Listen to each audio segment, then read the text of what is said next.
Ladies and gentlemen, welcome back to podcastjuice.net. My name is Michael Dean, and this is the podcast on Prince. Joining me today is Mr. Big Sexy and Sax. Sir, how are you? You know, doing well. Had to go to down to the Bay Area yesterday for a court appearance and come back and it's raining. Right. That's all right too, though. Well, we have a special guest today. He's a gentleman who has been on the show a couple of times. One of our great classic episodes as well. He was featured on. I still get people to this day that, find that episode and, like just kind of blown away. So really appreciate him spending the time with us today. None other than Mr. Scottie Baldwin. Sir, how are you? I'm well. Thank you for having me on again. Man, thank you for coming on. Like, it's just, every time we talk, it's always just like the most sort of like intellectual, but stimulating, and then fun conversations. One of the things people always say to me when they listen to you, when they hear the podcast, Mike, man, he's like a master of these voices. Like, he obviously really hears people and just can mimic the way they sound with such clarity. It's amazing. I don't know. I had to do that. It was born out of necessity in the old days because before I could do playback, before I could do a virtual sound check at a live show where I could play back the night before a performance, which is exactly what's going to come out of the speakers that night. Before that, I had to just imitate singers. So if I was working with Earth, Wind & Fire, I used to try and sing like Philip Bailey or sing like Prince or sing like Maxwell. And that wasn't always easy, but it was effective because it helped me tune the PA. So it was really born out of necessity. Wow. So you were rocking those falsettos, huh? Oh, man. I used to do it when no one else was in there. I'd wait till lunch. But Prince occasionally would hear that because when he would be verbally chastising the monitor engineer de jour, he would say, "Did you sing through these speakers? Did you hear Scotty singing through these speakers?" And the guy'd say, "Yeah." And he says, "See, he can't really sing, but he gonna try." So at least I tried. I always tried. Wow. Well, for those who don't know, Scotty, can you give us a little background of your history with Prince and the times that you worked with Prince? I worked with him for a really long time. Most people that you interview or talk about with Prince, they had their time with Prince. It was a 3-year stint or a 5 or a 7. And mine covered 26 years from 1990 right up until his death. A week before his death is the last time we corresponded. It was through different eras and different bands. I started out as his drum technician. I was Michael Bland, the great drummer for Prince for many years. I was brought on as his drum tech. And I did about 5 years there, 90 to 94. I learned engineering, learned how to mix for the crowd at a show. Sheila E. gave me my first chance. I left Prince and I embarked on my career as a sound engineer. And I came back to Prince years later, I think around 2000, if I remember correctly, and then did on and off 16 years more with Prince in a mixing capacity. So I saw a lot of different bands mixed. I think including Prince, I think I mixed 7 or 8 of his drummers. So, I've seen a lot of different band members. I wasn't there just for a small period. I think Kirk was probably the only one who did a longer amount of time at a regular interval than me. Okay. Wow. So, and then, and also aside from Prince, which is, high watermark career achievement for a lot of people, you've also worked with some of the greats in music as well. Like, just give some of the names of other people. Oh, I can't. I'd have to close my eyes and do it. But it was working backwards. Now, it was since Prince's death, I worked with The Revolution. They asked me to come on. I was a natural fit for them. A guy named Wang Lihom, who's big in China, not big in America, but he's an international superstar, and especially in Asia. Madonna, Lady Gaga, Stevie Wonder, Earth, Wind & Fire, Black Eyed Peas, D'Angelo, Maxwell. I'm trying to cruise down the list. Donny Osmond, you bet. We sprinkle a little of that side in there too. So I've gotten, and there are more big ones I've forgotten, but learned a lot from all of them. Taught and got taught by a lot of them. And, the other part that I find really great is that, you're from the Minnesota, Minneapolis, correct? Yes, sir. And, sort of starting with, through Prince and Michael B, and then just sort of that chain of all these people you just named. Like, I just find that fascinating that you were able to, start that, find that lane, and just all the places it took you. I mean, at the end of the day, you're working with one of the most highly regarded guys And we'll talk about some of the things, you learn from that. But I just find it fascinating that, you follow the tree of it in all these different places that you navigate to. Is once, sorry to cut you off, once you learned from Prince, as is true with any genius, and I would consider Prince a musical genius. I don't think there's a lot of debate there. There could be, but I don't think so. Once you learn from any genius, usually what they say is applicable to just about any facet of, especially creativity. So you can unplug the theories that he had about playing live or what he did in the studio, and you can plug it into architecture, art, painting. You can plug it into writing. You can plug it into, regular jobs, blue collar jobs. That ethic and what he teaches transcends the actual medium that in which it was taught. And so I was able to take from Prince, and I just plugged it into all these different artists. And I was usually asked then what I thought or what I thought there could be improved, because I showed a high aptitude. You make it with Prince, you can make it anywhere. Now, you touched on something that was not necessarily the topic I was going to get into, but it's been something that's been bubbling in my mind to talk about later. And so I want to just jump into this real quick. You talked about sort of the legacy things that you sort of learned and some of these practices, work ethics and things. But I wanted to ask you this, and I have an opinion, but I want your opinion. What do you think this is a broad question. What do you think Prince's legacy is? Now, what do you want his legacy to be? The easy answer could say it's the music or this, but I feel like there's something maybe a little more deeper what his real legacy could mean to us in your opinion. Wow. That's a great question. You always ask good questions. It's deeper with Prince than just the music. Prince is someone he's an artist who taught us about ourselves. Now, that's hard to do when you are a cryptic, private, dodgy sort of figure that keeps this mystery about him, right? Mm-hmm. That's more difficult to do when you are that type, but he succeeded. He was still that kind of mysterious figure, but through his music, he taught us about ourselves. That's why he is gripped so tightly by the people that love him, is because he taught us how to deal with our sexuality, how to deal with our gender. He was doing that way before most other artists were. He was teaching us about how to respond to social issues, as in his song Baltimore, or things about in Sign of the Times. That song is through his music, we were forced to ask questions about ourselves, and it made us love him because we felt like he understood us as listeners.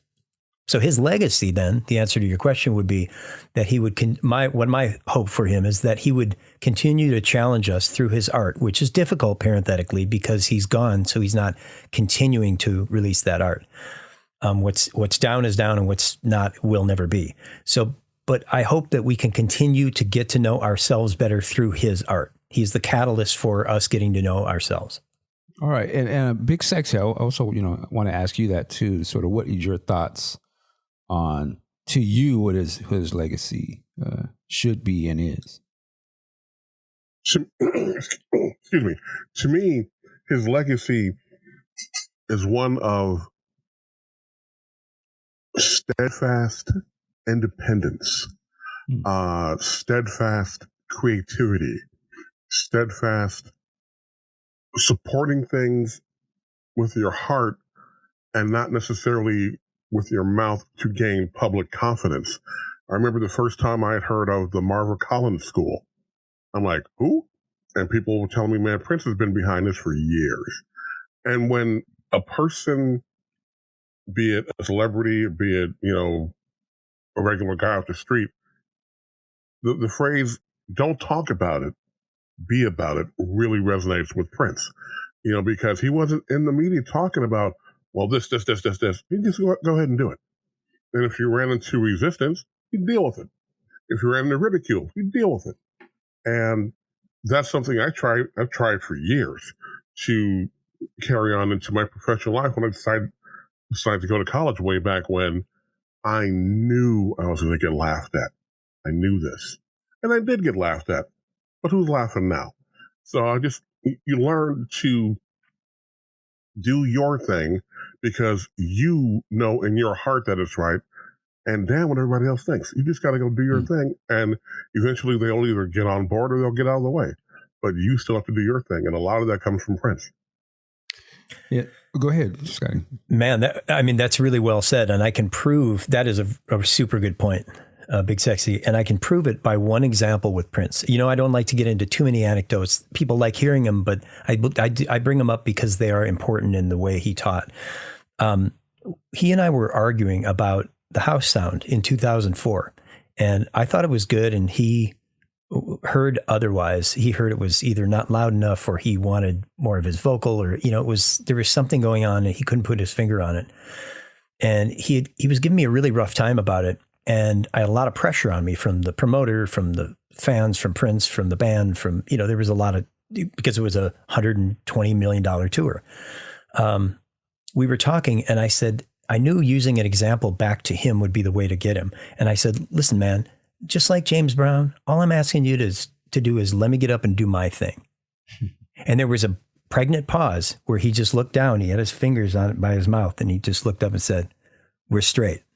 That's all he said. We're straight. And then he looked at the door and I knew that was my time to leave and I walked out. I think it, no, I don't think it made an impact. He listened to me asking. As an artist, I was asking for the creative means necessary to do what I do. He was asking me to do what I do. And I was, unlike other sound engineers that he had, where I just did what I was told to do. He gave me a lot of freedom, and responsibility. And I was asking for that freedom back. I felt like it was being taken from me and I fought for it. And he listened to me. And I used an example of James Brown asking to let him do his own thing. And he listened and he heard and then he responded. And we never had a problem for the rest of my career with him after that.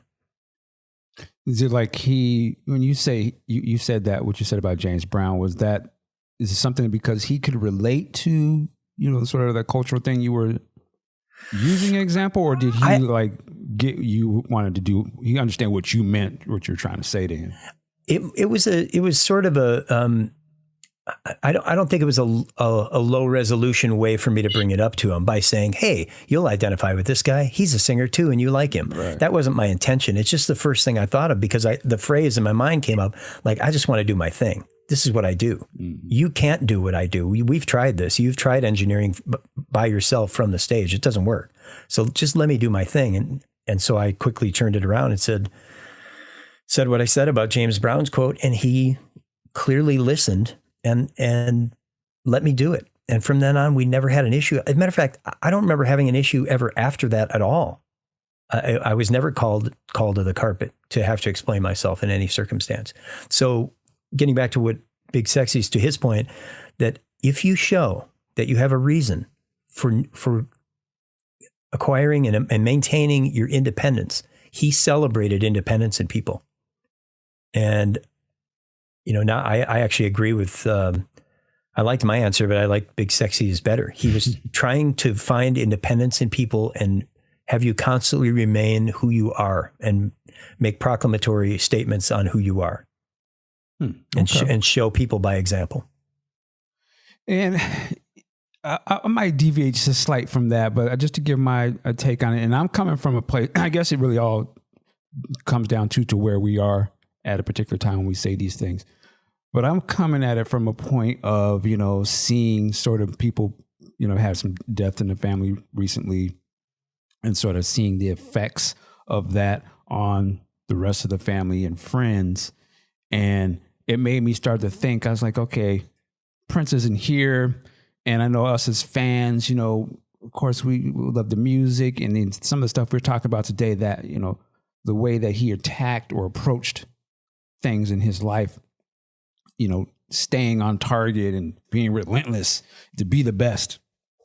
And, that whole work ethic and mindset. And sometimes I wonder, like, for me, I'm like, what do I take away from Prince on a legacy level? I'm not even concerned with the music. That's just a part of my being that is always there.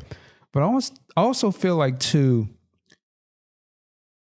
I wonder sometimes of, the distant cousin of Prince, or, you know, the younger kids in his family that may or may not have got a chance to meet him, but obviously know the importance of, you know, Uncle Prince or Cousin Prince in their family and the reverence that his family members would speak about him.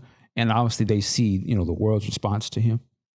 And I wonder, like, what did they, how will he affect them? You know what I mean? And what's the legacy to that person? And of course, you know, Paisley Park is the building, and all of the music and the tapes and all that. But I was like, man, Prince couldn't take any of that stuff with him.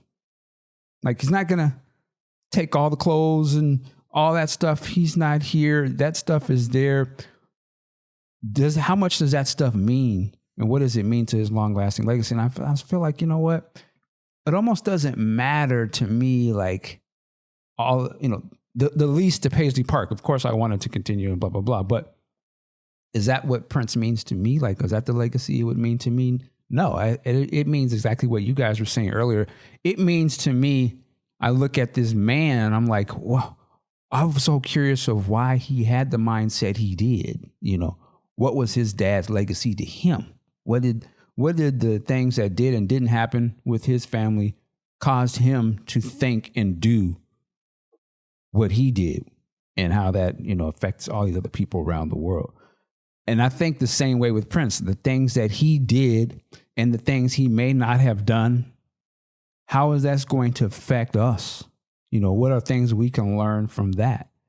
And that's why I really started thinking, like, what is he really, why do I so much like Prince? What do I learn from Prince? And I don't think I'm going to learn that, yeah, I want to be the best musician or whatever. I think I'm going to learn how, like you said, you know, work it like a job is essentially sort of coming from that, but also take that same energy that Prince had to things and apply that to my kids, like apply that to my family. So when I move on, I'm not just leaving them stuff, but I'm leaving them real core values that they can take with them. And the value of that is always going to be high, whether or not the house I leave them or the car I leave them may diminish in value. That essence of that man or what he did, that's, to me, would be like the legacy. Like, in my opinion, I started thinking of things like that. And so I just went down that because of some of the things you were saying, Scottie, sort of made me want to jump into that. But, you know, I don't know. It's, I sometimes I see out there in the Prince community, you know, and I'm speaking from a fan's perspective, sometimes I think we get caught up in, you know, he didn't want this. And I mean, that's a legitimate thing to get into, but I guess sometimes I'm like, well, we don't know what he wanted or not. Some of them people do, but what did he leave for us? What can we hold on to regardless of whatever they do? Right. We can always go look back at his actions and, you know, the methods of things. And so let me get off my soapbox on that, but wanted to speak on that. But let's shift gears slightly. With that said, and I'm glad we have you here, Scottie, because I wanted to ask you about Paisley Park. There's always a lot of new things going on there, and there were some new things that hit the press over the last week in regards to some changes that are going on there and things that they may have planned. And I know one of the big talking points that I see a lot of people talking about is that you can bring your cell phones into at least the soundstage area and take pictures and things of that nature. And I'm just curious if you have an opinion, Scottie, if you want to share. What's your takeaway? What do you think about that?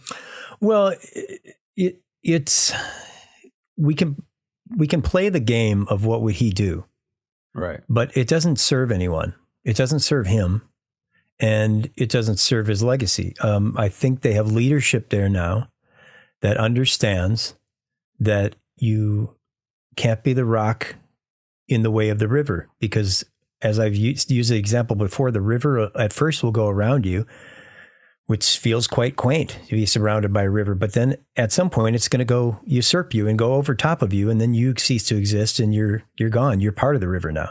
And I think this leadership there now understands, the people in place understand that social media is clearly a big deal, and we need to have that utilized in order to get the message out and continue the legacy and continue people coming in and seeing what this artist did.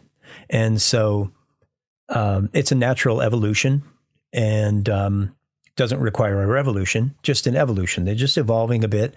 And it's not, I don't look at it as a relaxation of the rules. I think it's smart. I think from day one, they could have let cameras and cell phones be in there, and it would have been just fine. He's not going to show up. So you might as well share it with the world and let people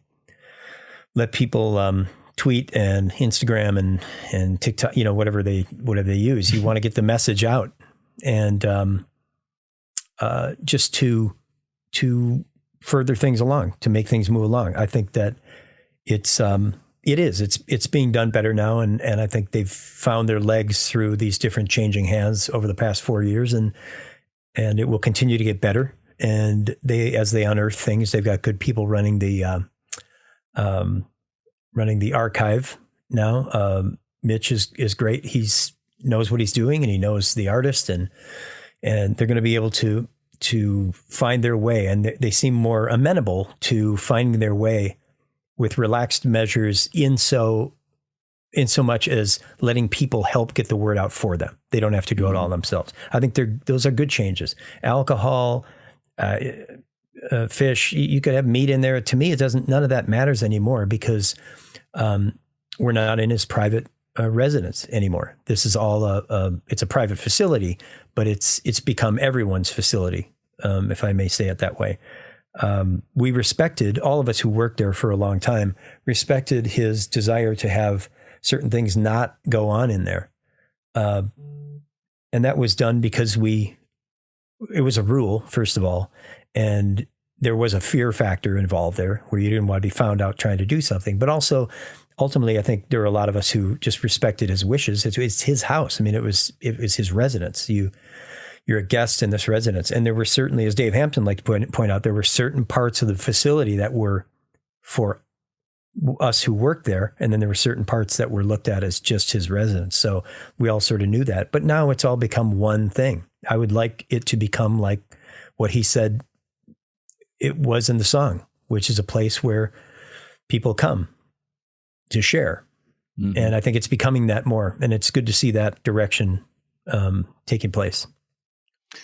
Yeah, you made some great points. The other side, I know people will be like, well, like you said, that was his wishes, or, he was against the phones or alcohol at certain times. But I don't know. It's an interesting thing because, again, he's not here. Is it being disrespectful? I think that's sort of people sort of go back and forth. Well, it was his house, so you respect that person's wishes. But, it's also a business there, right? Like, it's a business that needs to survive in rural Minnesota. Right. So if you were on Fifth Avenue in New York, maybe you could hold tight to some of these things that he had there. But you've got to attract people. It is a business. And after all, he was truly a contrarian. He was somebody who would say one thing, do another, and then confound people around him. What? And so they were looked at as, to be contrarians as well. And there were a lot of do as I say, not as I do. And there were lessons in that as well. But so you kind of just have to do it at some point. We have to do it without his guidance. And just do what we think is best. Not we, I say we as if I'm involved, but people have to do what they think is best to further his legacy, because it's a long ways out there in the cold. It's not close to Minneapolis. You have to make the journey to get out there, and you have to make it worth it for people to make the journey. What was the last, I may know the answer, but what was the last project you worked there at Paisley Park, if you can answer that question? The last thing I did, I think, was unless I remember incorrectly, it was that Justin Timberlake had a album release party there, and the Revolution played at that. I didn't play at the last one the Revolution did. I was in China at the time, but I think I had done one celebration with the Revolution there since his death. That was the first time I was back, and the second one was the Timberlake party. All right, that was like Super Bowl weekend or something. Is that what it was? I think it was it seemed like over a year ago, right? Yeah, it was a while back. Yeah, it was. I remember it was a big deal at the time. Yeah, and that was a big deal because that was the first time officially that alcohol was let in the place. Right.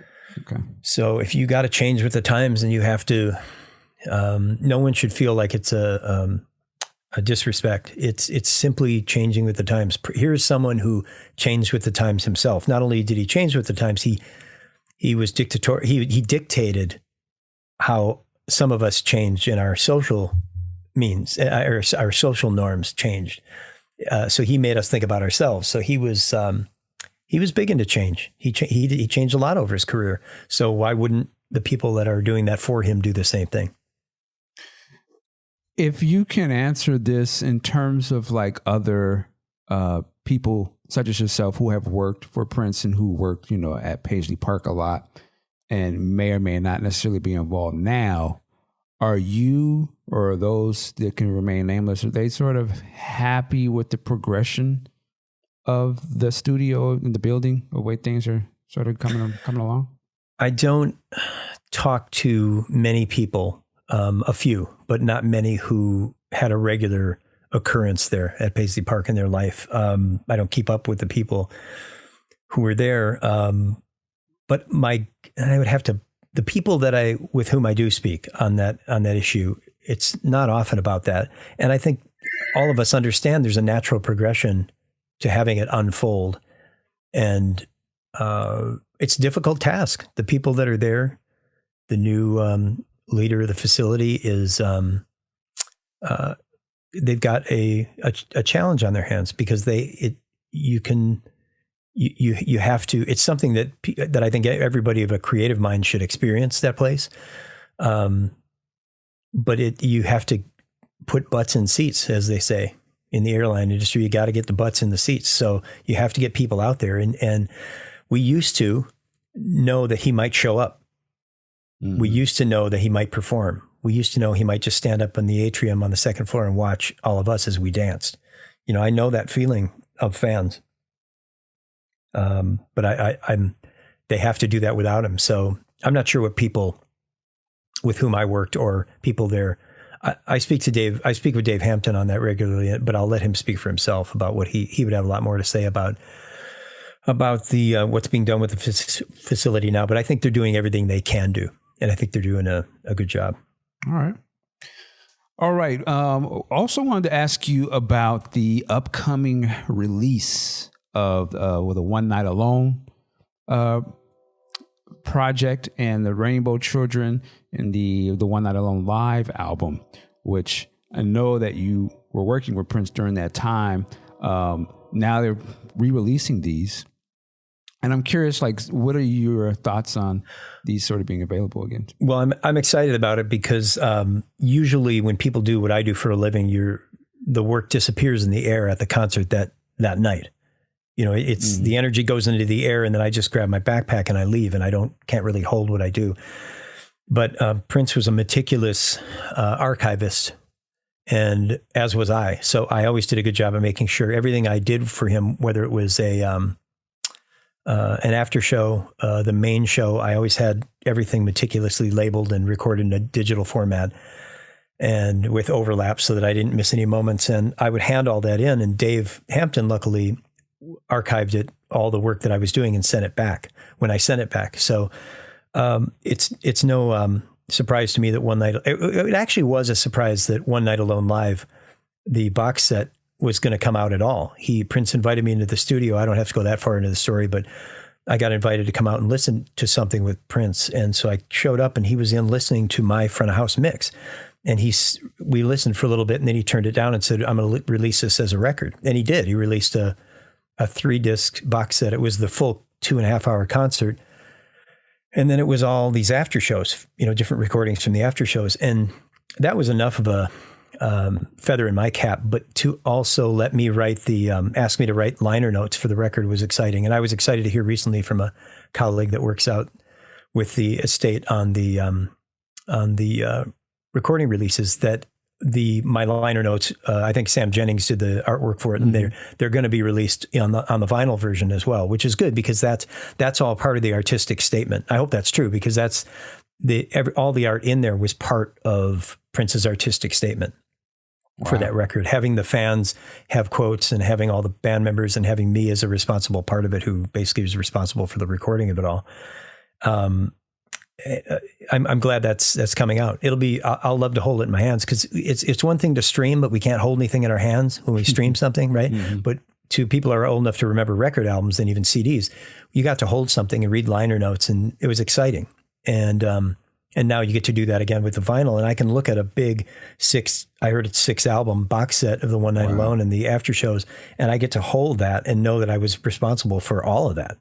Just coming right through my right index finger and my ears. And that's a big thing for an artist like Prince. I'm very proud and honored to be part of that. And I think it's good that they're releasing that stuff because vinyl is it's really not just a niche thing. It's really a heritage.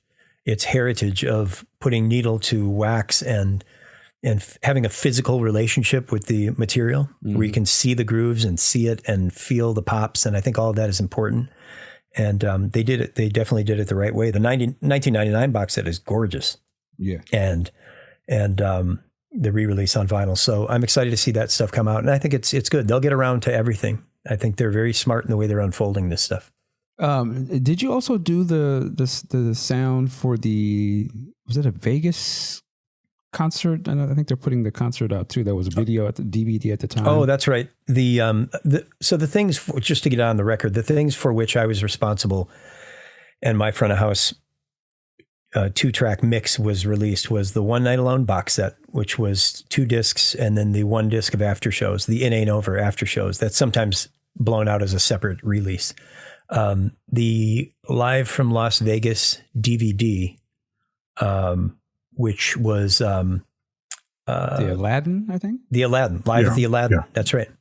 And that was, Prince told me in the dressing room right before the show, he said, "This is it. No second takes. This is it." And I said, "Yeah." I said, let's do it. I said something like, he said, "We're going for recording tonight." And I said, "Hey man, I'm shooting for a recording every night."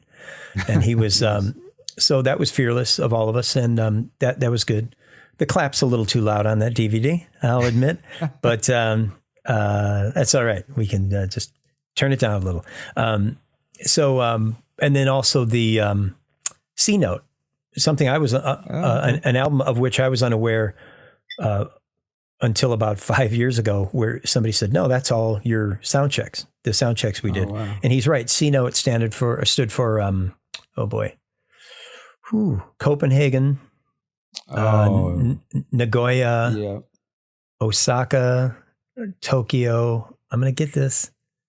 And the letter E, I can't remember what city that was, but you'd have to look it up. But so CNOTE. So he called it C Note and put $100 bill on the cover. It's really a genius move for Prince. And that was all sound checks. And I'm sure, at some point they'll release that on vinyl as well. That's good. I appreciate that. Nice, man. So you got some calling cards, some nice stuff coming out, man. But it also is it's great. It's good enough for me, and I appreciate it because Prince and I, we liked each other, and he liked showing that if you do it his way, and I sort of imbibed his way, that you can come up with stuff. It's always coming out of people, and you can do it with whatever you have. But also, it's a really big statement about Prince. He was unafraid to do things against convention. These things, it's way easier to multi-track everything and go back in the studio and spend 6 months remixing live things and replacing mistakes and, turning down claps when they're a little too loud on the DVD, right? But he didn't do that. He was fearless, and I always appreciated that about him, and I look for it as a trait in artists with whom I'm potentially going to work. I want to see how fearless they are. And because you want to be challenged and you want to challenge at the same time. So it was really brave of him to release all that stuff. And you were just putting in reference in my mind. You were doing front of house sound on the, I don't know if it's called the Rainbow Children tour, but the tour for that album. Is that the one? That was One Night Alone.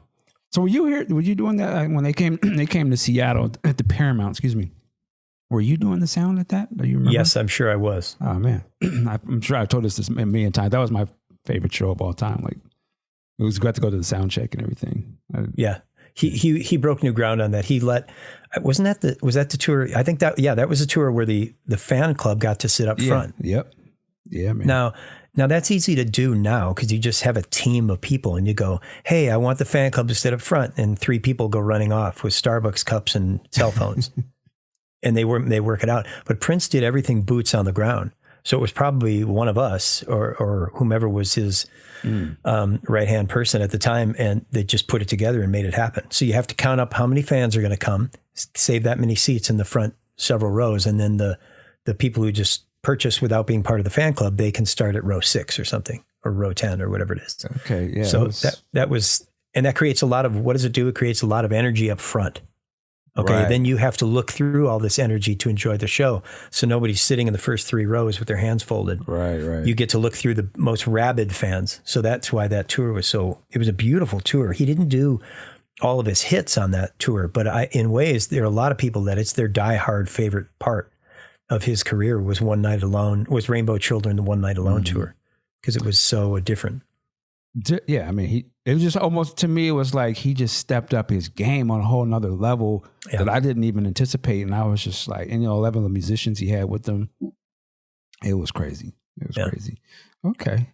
Yeah, I wish I'd have known you at that point. Yeah. It's a small world. I have to say, it's been really one of the great things that's come out of the last 4 years is that anytime I'm doing a Revolution show, it's actually happened on other shows that I've done that were with other artists in the last couple of years. People will come up and say, hey, I just want to say thank you for all the work that you've done for my favorite artist.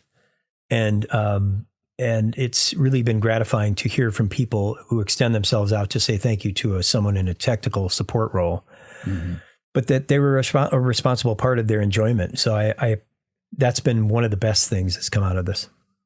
I can imagine, man. I mean, and then, even from just the other side of it in your profession, and I think we've talked about it before, just a level of respect that I'm sure other musicians and artists have for you because of who you've worked with, right? And the level that you had to meet, and then what you obviously bring to the table. When somebody says, oh, Scottie, he worked for Prince, I'm sure that's like, oh, okay, well, shoot. Yeah, that is, yeah. Because you already know how high that mountain is. Right. Yeah. Oh, what mountain did you climb? But if you say, oh, Everest, I've summited Everest several times, and they say, oh, because you already know what you're dealing with then. So it's yeah, that he was the Mount Rushmore. He was the Mount Everest of artists for difficulty with whom to work, but also through that difficulty was, you're above the clouds then. So when you get good at something, everything else is easy. And then the challenge becomes how to keep ourselves challenged, because we're used to fighting prize fighters, right? And then when you start to go into the ring with people who aren't quite as savvy, it's how do you keep yourself entertained and keep yourself challenged? That becomes the real challenge for people that execute at a high level, musicians and technicians alike. Okay, so this brings us to one of the main reasons, we started to talk today, what we wanted to talk about. And you had a great sort of tagline for this, and you were teaching by showing. Yes. And for me, I'm gonna frame this in ways that I can think of. So I'm a Star Wars fan. So I'm going to say that you are you've been introduced to Yoda. Yep. This is the Empire Strikes Back Yoda. I don't know if y'all remember. He seemed to be Yoda at that point was a little more like no bullshit. Yep. He didn't really know what to make of Luke. Actually, he was like, you know what? I don't think you really ready. And I don't know Prince, but I can imagine that he definitely has an idea of what the expectations are and wants to see if you can flourish and exceed that and do your thing. So with that said, like you coming into working for Prince, and what were some of the things we can start with, that would be a teaching by showing example? What was sort of his attitude toward you or somebody? Okay, this is your job. I'm not going to tell you what you were supposed to know. Do your job. It seemed like to me he would not have a lot of patience. It's like, yo, let's get going. But I could be wrong, so I'm asking you to sort of. What he did was anyone who was sort of invited into that world to work with him, there was, and remember, I worked with Prince through over 26 years. There were many different phases of not only his career, but just different times of his life, where he was going through different personal ups and downs, and as we all do. So I saw many different times in his life where we were working together. And through those, what he would do generally is you'd sort of be invited in, and then he would sort of engage in some tutelage right away. He would teach a little bit, and then he would sort of back off. This is my own experience with it. He would back off and then judge. He would let someone show of what they were capable. And then he would sort of make his determination, a decision on how long. He had a great gut, and he would just figure he would know how long you were going to work with him just by your showing him your aptitude. So he would sort of start you out by saying, I want it to sound like this, and I want to do this. And then I would say, okay. And I'd imbibe that vision. And then I would start to do it. And then he would go into a song in rehearsal. I remember the first day or two of rehearsal, I think he did Pop Life. And I already had written down what that echo is on that song. I had it ready to go. And so by the time he got to that first line, I already had the echo, the pop, that echo on it. And I had it loud, and it was in the monitors and in the house.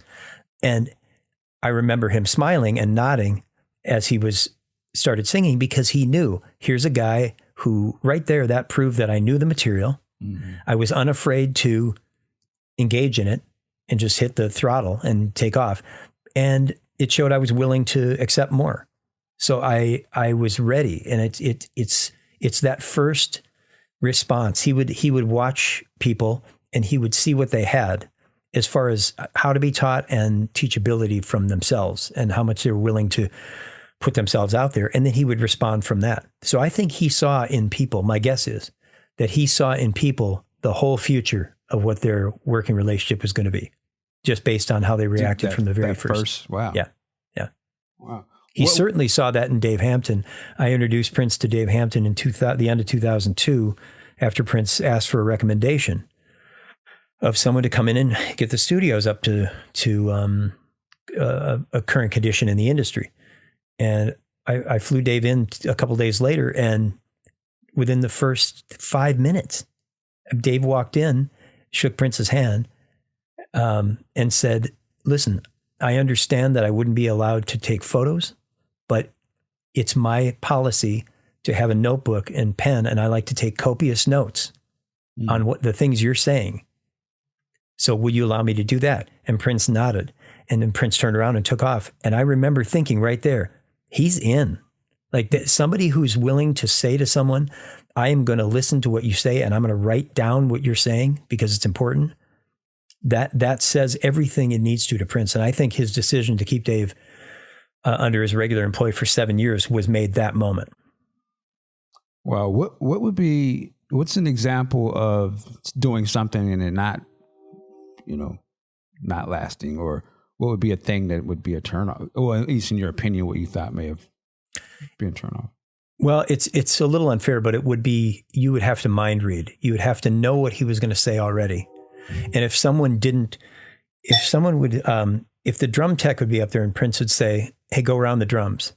And they would hit the kick, and he would say snare. And then the drum tech would hit the snare, and Prince would cover his ears, stand up and do a little pimp walk around in a circle and shake his head and hold his ears. If you didn't know what he meant, you already were gone. You just didn't know it. Wow.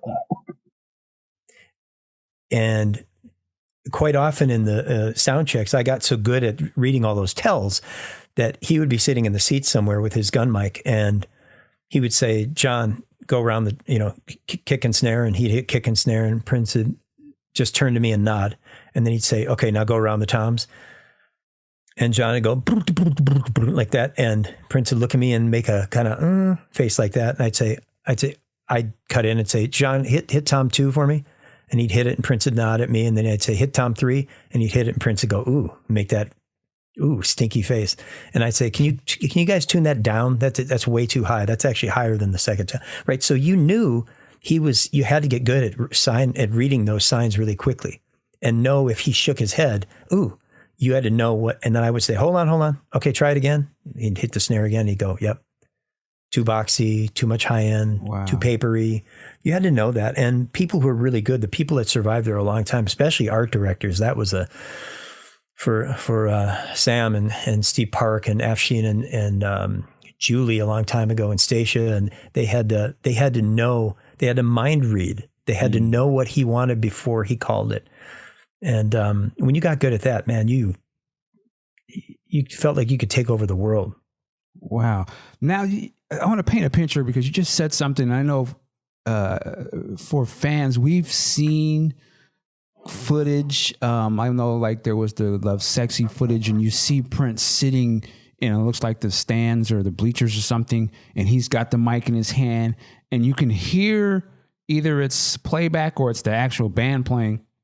And just as you described, he'll like put his hand up, all of a sudden the music will stop, and then he'll be like, I couldn't make out what he's saying, but I assume, based on what you're saying, he was giving instructions on how to EQ certain instruments or sounds. And what I wanted, if you could explain to us, because this is stuff we never really get to hear. How do you retain that? Are you like writing these things down, and then there's sort of like this master notes for the mix, or is it programmed into something? How does that process work? And how long is that process too? I understood how his process worked really quickly. So that wasn't an issue. And I always had a pen and paper, a notebook and pen near me all the time, so I could take notes. And I never did it on a phone, even late in his career on the piano tour. I never did it on an iPad or on a phone, because it looks like you're not paying attention when you're on an iPad or a phone. So I always do it analog. That's a sure sign to any walk of life that if someone's saying something, you should, and they're in a position of teaching, you always have a pen and paper next to you, because it's showing them a subconscious cognitive that you are willing to write down what you say because you feel what they say is important. And Prince always, so I always tell that when I'm consulting or teaching classes or giving lessons or something, that I'll say, how many people have notebooks in front of them? And 2 hands will go up. And I say, well, we need to change that. If not for me, for the next person that comes in and speaks. Because if it's something worth hearing, it's worth writing down. And once we write it down, we commit it to memory. But as far as seeing those clips, what Prince was doing is he was always refining. Now, he always had tight bands. The bands were tight. The sound was tight. I can speak for when I was there. So what he would be doing is making refinements and adjustments. And he was what he did better than any artist with whom I've ever worked is he knew how to play to each venue. So he knew if it was an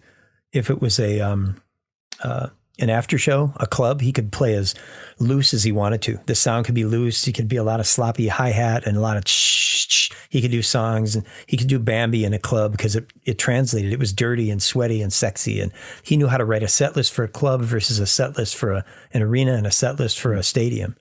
And he just had the feel. He had that feel.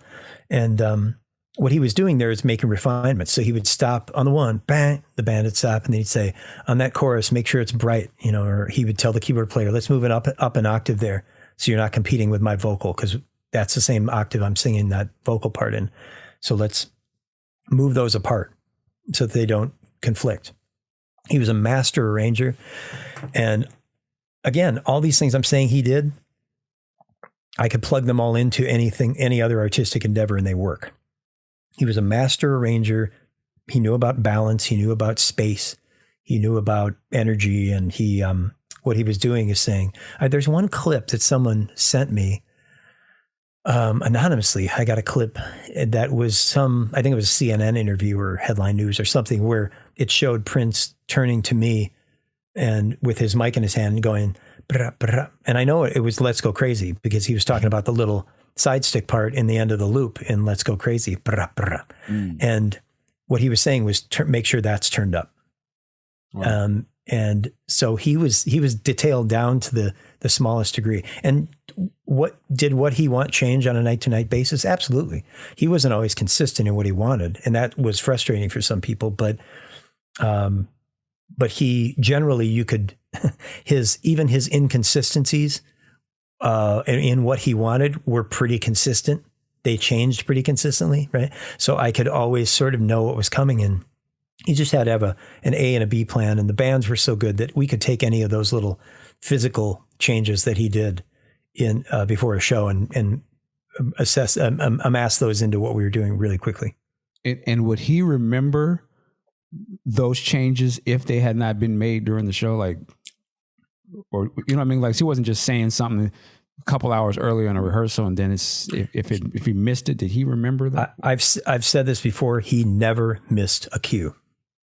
I don't remember him ever missing a cue. There was one in particular, and people can listen because I believe it's on.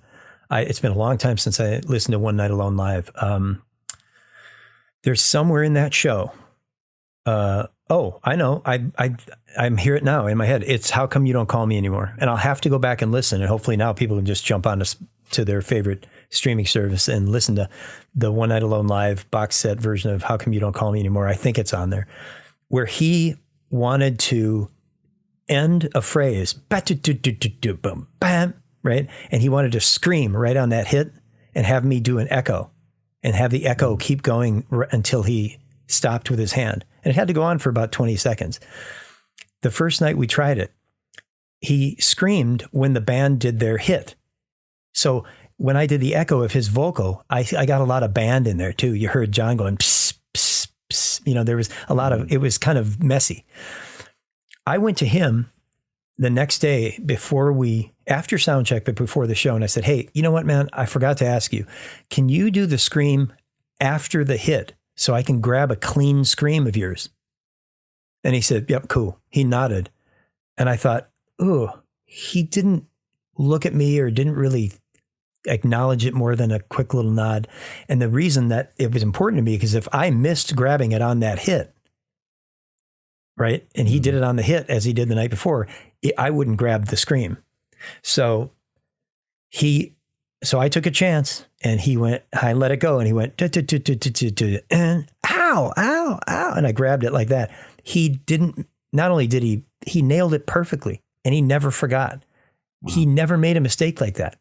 Now he forgot lyrics over the years, but if somebody writes, you know, the voluminous, I mean, the volume of lyrics that he wrote in his career, that's expected of anyone. And everyone uses confidence monitors now. They have the lyrics in a fake monitor on stage. Confidence monitors. Confidence monitor. Yeah. So they, which is a fancy way of saying teleprompter. Right. So they have teleprompters in a fake floor monitor. So Prince forgot lyrics over the years, but he would cover it very, very well. And he just knew how to get out of not remembering things like that. But as far as being on his mark and hitting all his marks and vocally performing, and there was no equal. He simply had no equal. He was light years ahead of people as far as that. When you work with other artists, I'm sorry, cut you real quick. When you work with other artists, do they have that level in terms of this, you know, the sound check prep and things? And do they sit out there in the seat and go through? Most of them don't sit in the seats because they either trust what I'm doing out there, or it's reported that things are fine, or they simply don't work it into their schedules. But most artists with whom I work, they're even the big solo pop performers, they care enough about the sound to have a high level engineer there. And then they come out and they visit at least on a regular basis to make sure it's feeling the way they want it to feel. And, but certainly nobody had the attention to detail that Prince had. I mean, it's just again, it's like it's like not having all your gear and you spent no time at base camp and you're looking up at Mount Everest. You're like, well, I don't think I'm going to try and climb that. It's just too big a mountain to climb. Prince always put sound and lights at the forefront of that was the most important experiential thing for Prince, for his fans, was how it sounded and how it looked. And they were equally important. So I guess he cared on a different level than other artists. Wow. How collaborative was he toward you and others in terms of, if you had an idea of trying something, would he listen or implement these? He would. There are certain people. I was one of them that felt comfortable enough to tactfully submit ideas. With Prince, he just gave me, as I said, a lot of room, a lot of rope. I just did what I do, and I knew how to feel it and feel it through. But if there was and he once said to me, actually very early on in 2000 or 2001, I think it was the Hits part, or tour one or act one, or I don't know what it was, the Hits maybe. It was around 2000, 2001. We were in America, and he said, I said, I have an idea for an effect on your voice there. And he said, Scottie, effects are all you. You do what you want. I have no problem with what you're doing. And I said, great. So I never got, if I wanted to do cool effects and do stuff that I felt was appropriate, it just had to go it had to be to the level where it wasn't showing off, where I wasn't calling attention to myself. It was trying to enhance the material. You never want to be bigger than the material. So he always left me alone on effects and cool stuff like that. As far as the mix, yeah, he had certain things he wanted in the mix in certain ways that we differed in how I knew it would be perceived by the audience. But I always listened to him, and I always tried his way first. Even if it was to the point where I didn't think he was hearing very well. There was a time in 2004 where he was quite fatigued, and I knew it. And one day he came in, and he said, there's just way too much high end. You turn the high end way up. And of course, I met him with a blink. I thought I was going, I didn't turn any high end. That's exactly like it was yesterday. And of course, I didn't say that. I said, what are you looking for? And he said, it's just way too bright. Turn the high end down. And so I EQ'd the high end down more and more. Keep going. Band, keep playing. Band kept playing. I kept coming down. He goes, right there. Well, I mean, it was basically no high end. It was just, it sounded like that. And I knew that would have to change by showtime. He just was not hearing properly that day. So as the show started, I just opened that back up. It would have been murder to do that to people who came to hear and they didn't hear any high end at all. It was one of those rare times where I just think he didn't have it that day. And I decided to step in and help defend what would have been a bad situation. There are other engineers that I knew before and after that they did exactly as he told them. And when the consequence would be that it was bad, he would say, well, why'd you do that? And they say, because you told me to do that. And he said, no, you're the engineer. And they go, so you really couldn't win. I never had that issue with him. I think he trusted me. Well, no, he did trust me enough to be looking at the bigger picture and try and get the hard work out to the fans who deserve it. So he was very collaborative in that sense. He did it with musicians all the time. Musicians of that caliber always have good ideas. And especially in the jams, when they would prolong these jams and sound check and the rehearsals before the tour, they would come up with really cool lead lines and riffs, and he would incorporate those. And he would remember them and incorporate them later in the tour. He was really good, man. He had a mind like a steel. He had great retention, great memory. He had such a good memory for things. Wow. Did his mix over the years that you worked with him, like the sound mix, did it change at all sonically, or did different music type change the mix at all? I'm just kind of curious. That's a really good question. We certainly know that's true on his records, because when you go back to the first 4 albums, even I guess through maybe Purple Rain or so, it was a pretty natural sound. Actually, his first 4 records, it was all live instruments. So it was very much a timeless sort of quality. He got into the 90s and things started to change because he started to listen to other people and other artists. So then he went through his era of big kick drums in the early 90s, the Batman soundtrack, things like that. there was an era of big snares in the late 80s that he went through that. So he went through different production, and then the whole records had a certain sound to them. Sonically, they sounded different record to record. And I don't think that was intentional. I just think he was feeling a different thing at that time. And certainly that carries over to the live venue as well. It was always pretty much, he wanted the same things. So even though the amounts of those things changed, what he wanted was not too much sub-low. He called them woofers. He said, I don't want too much low end. If the drummers, he said, there's nothing worse than going to concerts and hearing the drummer hit the kick drum, boom, boom, boom. And the whole building just shuts down for that half a second because of the energy. It's too much low end. Because he said, you don't want to suck all the air out of the room on the 1 and the 3. And that's when I came up with that's when I made him laugh quite hard, because we were talking about how engineers typically have these giant kick drums and then the snares are really small.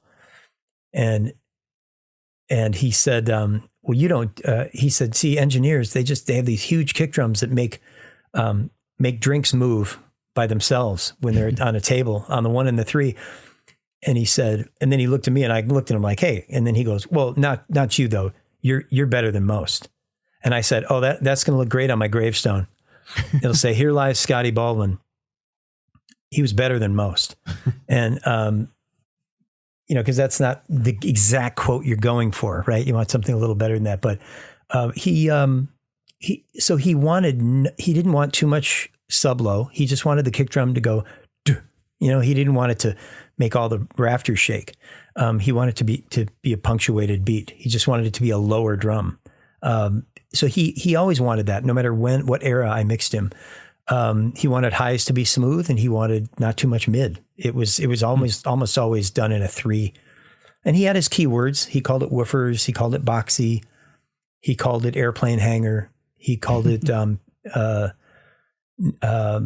papery. That was another one of his. Too papery, or it sounds too much like an airplane hanger. Well, you had to know what to do quickly to get by that. But at least it was consistent. So from me, at least in the 16 years I covered mixing, it was really consistently the same things, even though they were in different amounts, if that answers the question. Yeah, well, it's interesting that you mentioned some of these keywords he has, and you sort of have to learn those and understand what he means by, you say airplaney. Right, airplane hanger. Yeah, I made him, we were going through a lot of, what's the year he did the Rock and Roll Hall of, that had to be 2004, right, where he was inducted. Mm-hmm. We were rehearsing for the Rock and Roll Hall of Fame, the now famous concert where he does the great guitar solo and throws the guitar into the crowd. We were rehearsing for it, and we had been going through monitor engineers at a furious pace. And so I was kind of tired of that, and because I had to sort of start over with a monitor engineer every day. And so what I did is I went and I made up, I put all of Prince's descriptions, and then I put the frequencies that corresponded with them, and I put it on Prince's piano. So when I didn't put it on the monitor engineer's desk, I put it on Prince's piano. So if Prince wanted to say it's too papery, he would look over and he'd say, turn down 8K. Turn down this part of the frequency band, turn down 400, too much airplane hanger, turn down 400, too many woofers, turn down 80 hertz. So I sort of helped in that way, but he had his descriptions were very apt. He always knew what to bring out in each instrument. He was really good at that. He had good ears for a long time. And we've talked about the instruments and things, but what about the vocally? Like, what were some of the things that you guys would do with his vocals? Because he's got the high falsettos, and then he'll do some of the deep types of stuff. So, that's a really good question. Yeah, I could speak for a long time on his vocal performance. He was a master at pitch. He, as I've stated quite famously, I've never heard him in all 26 years hit a bad note, not flat or sharp. Michael Bland might have heard some, or Sonny, or somebody who has been on more shows during a certain area, or heard gigs that they were a little tougher in a bullfighting ring in Spain or something, where it was a little tougher and it was 112 degrees or something. But I never heard it myself, and certainly never mixed them when he was off. But he knew how to. He wanted he didn't want too much bottom. I think Prince is why I started to figure out what every singer's low note of the show is. So if I think Prince's lowest note in a show, unless I'm incorrect, is in Daddy Pop. You know that first line where he sings, boom, boom, boom. Yeah. So I had to figure out if we were doing Daddy Pop, then I had to figure out what that note was. And then I would just cut off the low and below that.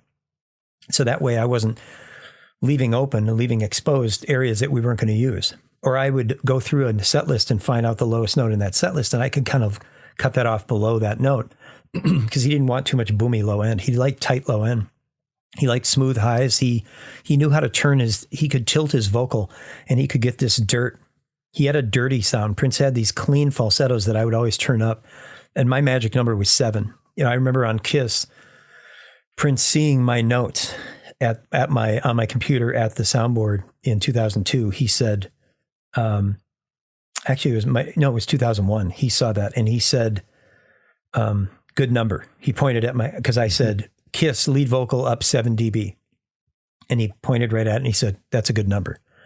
And I think he meant the number 7 because I think he liked it, but because he didn't say that's a good amount. He said that's a good number. So he liked falsetto. He always wanted it turned up. So it was clear and intelligible. Because clearly you're singing, when you're singing all those high notes, you're aspirating the tone. They come out of the air and it's an airy tone. So I had to really crank it up, but I had my notes on what songs needed a boost. But he had a dirty sound too, that no one talks about, that he would tilt his voice and get this, what is the song? I love you, but, there's a song that he, trust you anymore. Yeah, that's it. And he did that when I noticed, I'm sorry, I just blanked for a second. On the piano show in 2016, that song was particularly beautiful. He would tilt his vocal and get this dirty sound to it. And it was almost gravelly. And he knew when to turn that on and when to turn that off. He had great control of his dirty tone, almost like a distortion on a guitar. When he was sort of pleading with someone in a song, he would turn this dirt on, and it was really beautiful to watch him be able to go from that to a clean falsetto to a nice low part. He had ultimate control of his instrument. That's for sure. Wow. What you remember what kind of mic he would use live? Well, for a lot of his career, he used a Sennheiser early. People recognize that one because it looks like a crown almost, and it's silver and had some round holes on the side and a lot of grill work, chrome grill work. And then he switched to a Sony in the middle of his career. He also then I put him back on a Sennheiser, and then he ended up where I used a mic called a Heil PR35, which is the 35. And the PR35 is a beautiful vocal mic. It costs about $180, and on the piano show at Paisley Park, January 21, 2016, when I put that mic up there, I said, hey, I'm going to use a mic on you that I really like, that I think it'd work well on your voice. I put it up there, and all he had to do was say, check 1, 2. He just said, check 1, 2. And he turned, he said, Scottie, where's this mic been my whole career? And I said, well, we got it now, because he could sing far away from it and still get a great sound. But remember, every mic doesn't work for every person. It takes the right vocal and the right amount of energy coming out of it to move a diaphragm, or, it's so people always want to know what gear what gear did Prince play? Right. What guitar, what strings did he use? What pedals did he use? But it doesn't matter. Prince could make himself sound like, Prince could make it sound like him even if he sat in with a band. So it's all in the fingers and in the mind. But he was certainly 35. Yeah. Heil, Heil, Heil PR35. It's a good mic. I tried it on Wang Lihom, the artist with whom I work in China. Didn't work for him. We went with Back to Assure mic, KSM8. And there's a little bit of tech talk here, but I went to a mic that was more natural with his voice and how much Lihom likes to come off the mic and then come back in. And he's got good mic technique. So it's easy to, I always try to use a mic that was right for that style and that sound at the time. It's too easy to be bathed in that incubus of habit and go back to the same things we know. I mean, and that, again, that stands for relationships. It stands for habits. It stands for everything we do in life. If we get incubated in this habit, we just keep going to those things. There's no challenge left. And Prince he demanded that of all the people in his career, that they be willing to throw out what they know and start over and revisit. Instead of just revisiting what they know, is to throw things out and challenge themselves to do it a new way. Was there a time when he challenged you in this regard? Several. One of them was, he challenged me. He didn't win that one, but it was he wanted me to not use not use the digital console. I told him that there were many reasons that I liked a digital desk, and he wanted an old analog console, which are super heavy and they have pops and scratches, the same way you would consider vinyl. They're problematic. They're expensive to ship. They're not available everywhere. They're less reliable. So, the way he challenged me and I won that round was he said something to me, and I said, well, I said, Prince, I wouldn't tell you what guitar to play on your show. I wouldn't tell you what guitar to play. I said, well, I wouldn't tell you what guitar to play on each song of your show. And the argument disappeared. It's like it disappeared, and he didn't say anything to me. And then we ended up doing the piano show on the desk of my choice. And thankfully we did, because I multi-tracked it, and someday that'll be released. That'll be a very special release. The piano show 2016. But when we went over to Australia, where all the trouble began, and we started not to get along, or he started to have problems with me, is that he said, see, I think it's that desk. You're using that. It's a digital desk. Mm. And I said, no, it's not the desk. It's not the desk. He said, no, it's because there's no electricity going through digital. We need to put electricity through these desks and turn them all the way up. I mean, I think he wanted every fader all the way up. And that just simply, you don't need to be a physicist to understand that that's not going to work. Or it works for a second, and then everything turns off. So, it was, sure, there were challenges. He challenged my sense of the difference between what I liked and what he liked. I happen to be good at adjusting, recalibrating what I like to what he likes. And then suddenly I like what he likes. And I had to know how to do that. I had to know that the vocals were going to be a little bit hotter than I wanted them, but I knew he wanted them that way. He always wanted and he called it the voice. I want the voice higher than the mix. And I went, okay. And I just forced myself to get used to it. And then I went, yeah, that sounds right. So it's almost like I pressed the reset button, and then I reset on that moment, at that moment to have a new zero level, zero tolerance. But he challenged a lot of us as to he wouldn't let you incubate for long. He challenged the convention of the industry, to which Big Sexy was alluding earlier. He challenged you to be individual and think for yourself. And he liked being challenged. He liked when people challenged him. He did. It wouldn't come off that way, but when you were in close enough, you knew he liked to hear the argument, even if he didn't let you win. He liked hearing the argument. And I think that what he got out of it was less sense of satisfaction of being right, and more a sense of satisfaction of being where he was collaborative for the moment. He would say, engaged, okay, maybe. Yeah, he would listen, and then he would say, no, we're going to do it this way. But at least he would listen. I give him that. He was a master collaborator. He was, but ultimately it always went his way. And if it strayed too far, then he would rein it in. That's why after shows were always my favorite. My favorite concerts were, other than the piano show, which felt like an after show in a way. The regular concerts were never my favorite shows. It was always the after parties, because we were super tired, and it was super smoky back when you could smoke in clubs. And there was a dirty, sexy, late night, gritty, grimy feel to some of those shows. And that's where he started in his career. And a lot of people who rather adroitly point out that the most they loved Prince was when he was a punk, a sweaty, dirty, sexy, dangerous. You didn't know whether he was going to, attack you or sing. And that what he had in the in the early 80s was really, late 70s, early 80s was really dirty and punk and dangerous. And that was, a lot of people like that. And that's how those after shows felt. That's why I like those the most, because they reminded me of where he came from. And I think in a way, I might be way wrong on this, but I think they reminded him of what it was like to be dirty and do it, as he used to say, guerrilla style.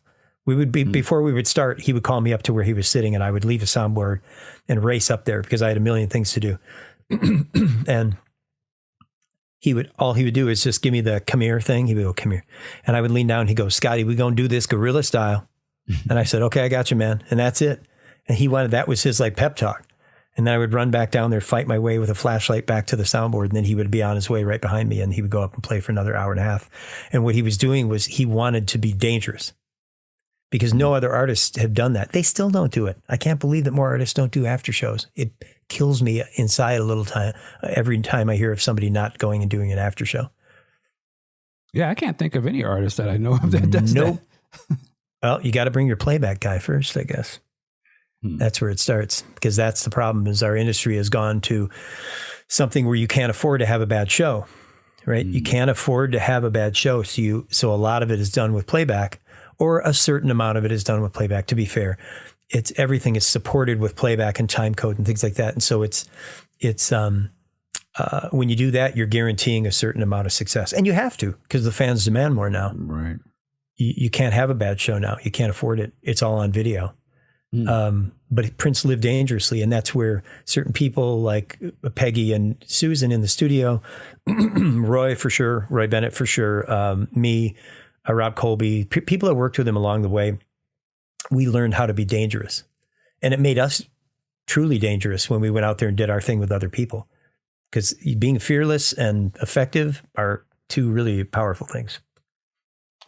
You had mentioned earlier about learning to like the sound that he wanted. And I was curious, how does that affect your ears, going forward? Do you change the way you listen to things, or was that was appropriate for that particular time with Prince? That's another good question. I think cumulatively, it has changed the way I mix. Prince has definitely had an effect on the way I mix. But did it leave off at the last, have I left it calibrated the way it has been for the last 4 years? No.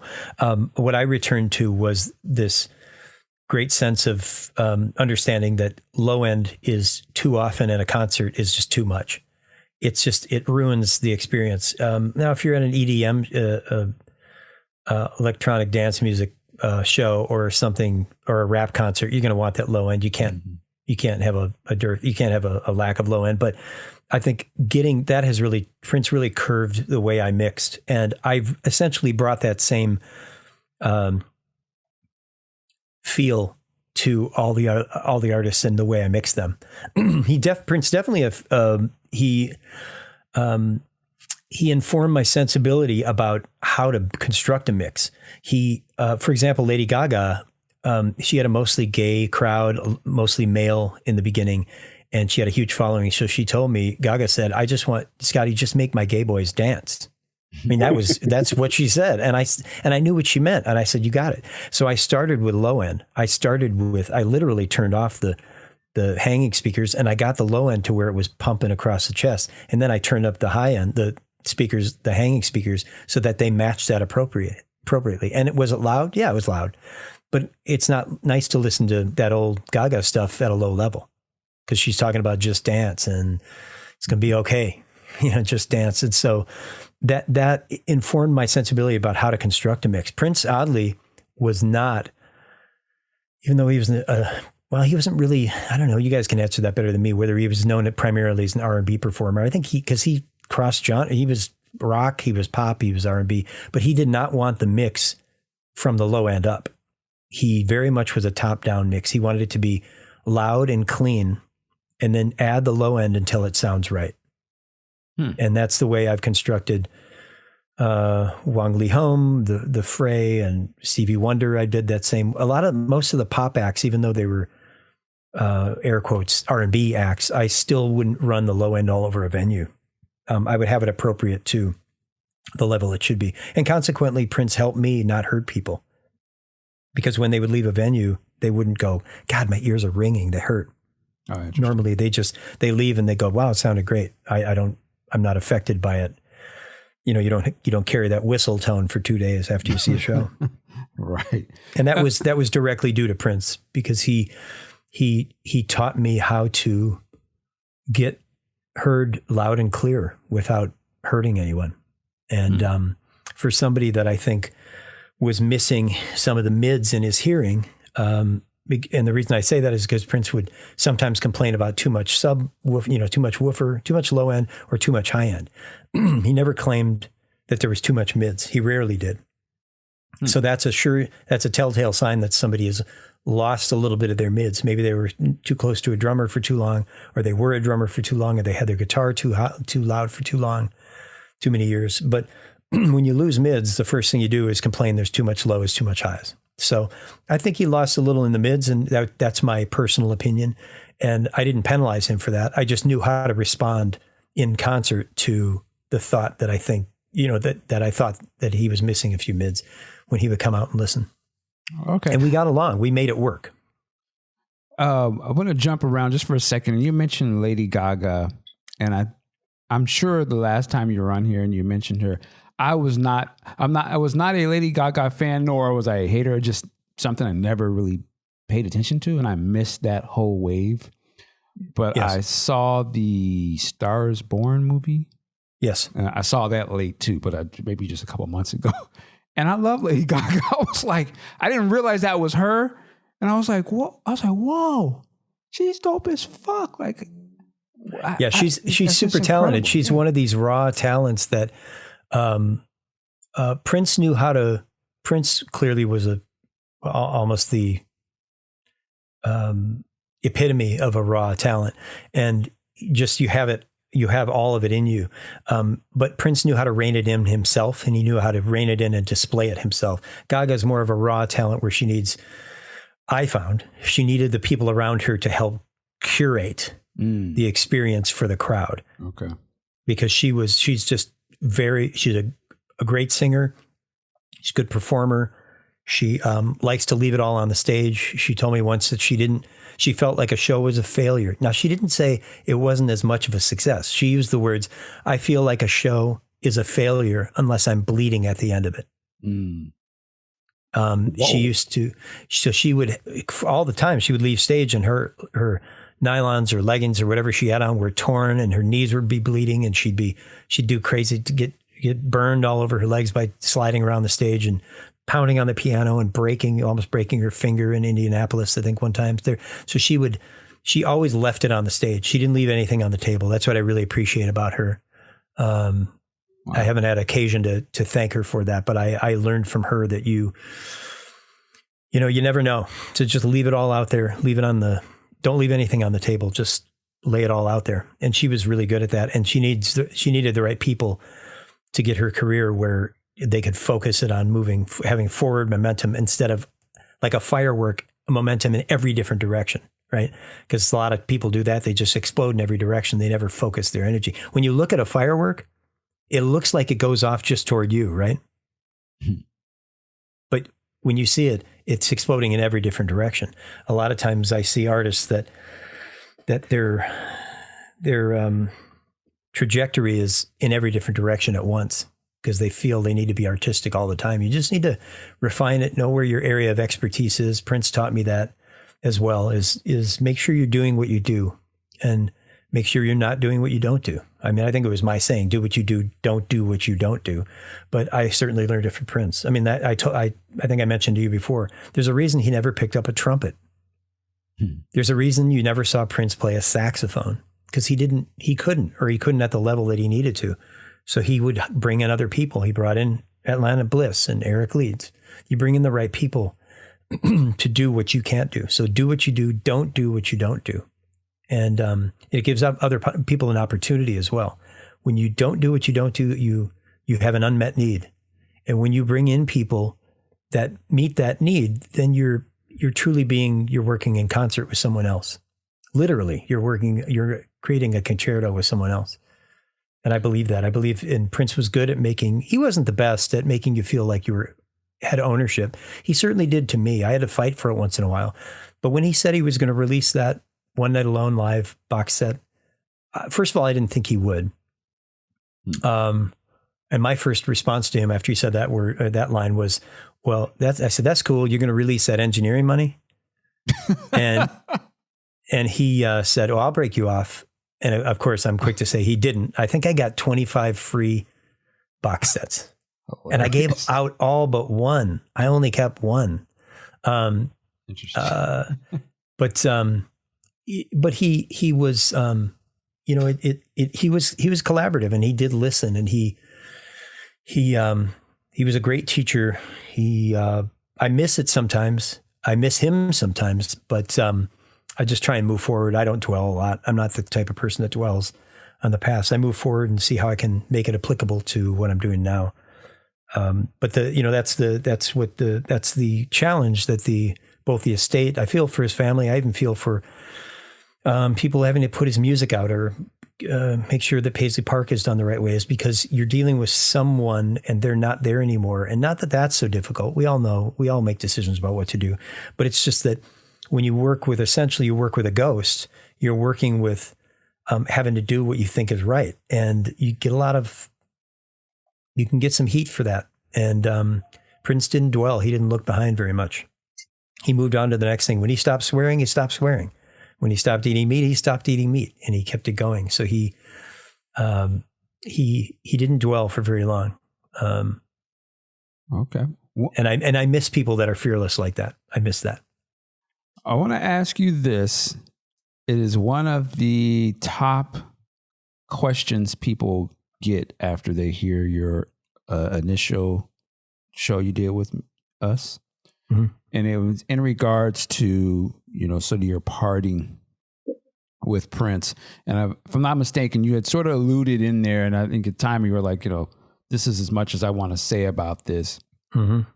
and things of that nature. But every time somebody hit me on these message things or something, if I pop on something, I'll be like, what was Scottie talking about? Oh, like, what did he mean? Or why was he evasive about that? Yeah. Yeah. I don't know if that's something you're willing to get into, but I have to ask you. Sure. I'll talk about it. I talked about it a little bit on another interview, but what it came down to was I was really excited to be called back in November of 2015. And Prince gave me I had ideas, and I would sketch these ideas, and I made a drawing for a PA that I thought we should use in the center of the room at Paisley Park.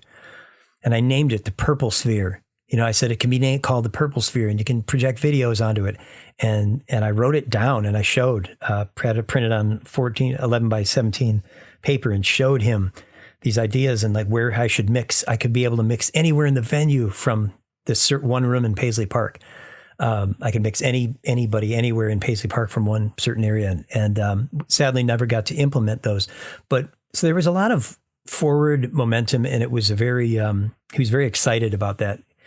Kirk was making fast and furious changes to Paisley Park and getting it really did a ton of work in a short amount of time to get things ready to go. So when I went to Australia and things sort of took a turn, and I didn't think he was hearing well. And I didn't think, there were just so much of the time was spent me standing next to him at the piano, and it was not fun.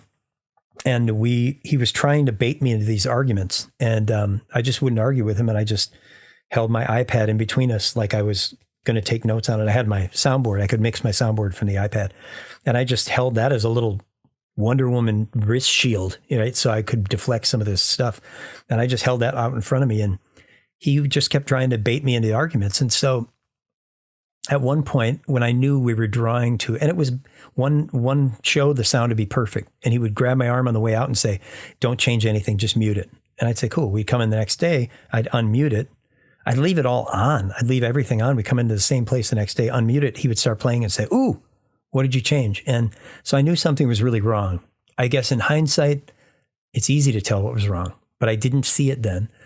And I want people to know I didn't see it. Had I been able to see it, please believe me, I would have put one hand on his shoulder as I could have and said, we live an hour from the number one addiction treatment facility on the planet. I would have walked away, or if I was asked to leave, I still would have done it. Because I don't care. It would have been easy to do. I didn't see it. The other people that were there didn't see it.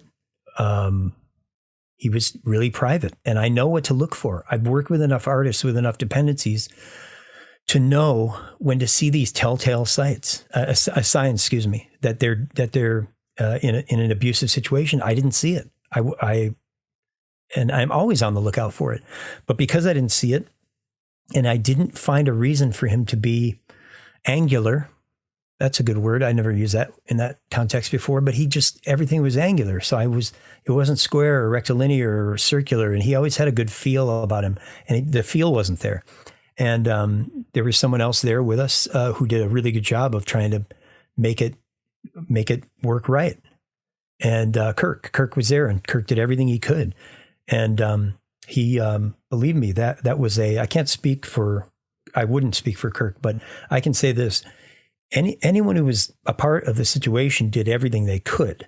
So when you're exhausted and you have nothing else to do, and Kirk told me, I don't know how you're putting up with this, or I don't know how you can stand this, or something like that.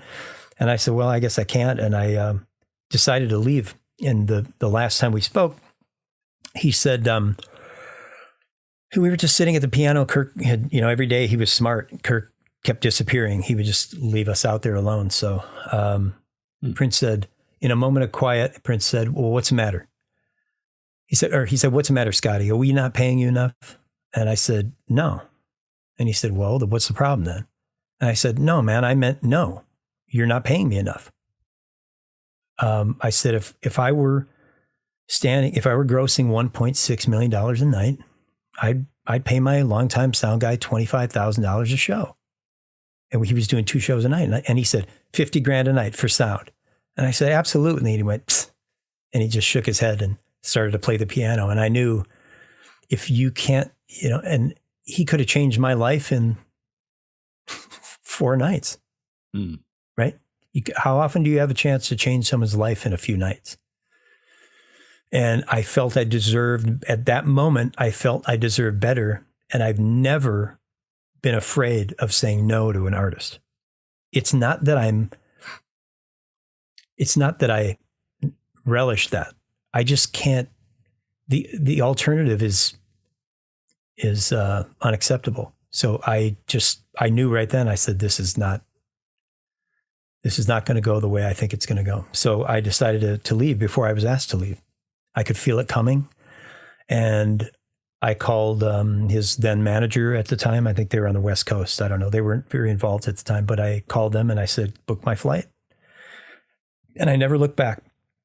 And when his plane landed in Perth to do that arena show, when it probably came out of the clouds and he got service, my phone just went, and it just lit up like a shaving razor. It just kept vibrating, and it just said, call. He wants to talk to you. Call. He wants to talk to you. But it was too late. I had had enough, and I felt it was the email I wrote him. I'm not afraid to talk about this. I wrote him an email. We started talking by email a few weeks later, and I said, if we are friends, I can remember it word for word. If we are friends, as you suggested, because he kept asking me if we were friends in Australia. And I said, if we were friends, as you kept suggesting, maybe there's a way we can navigate around this. Please feel free to contact me and we can meet to discuss.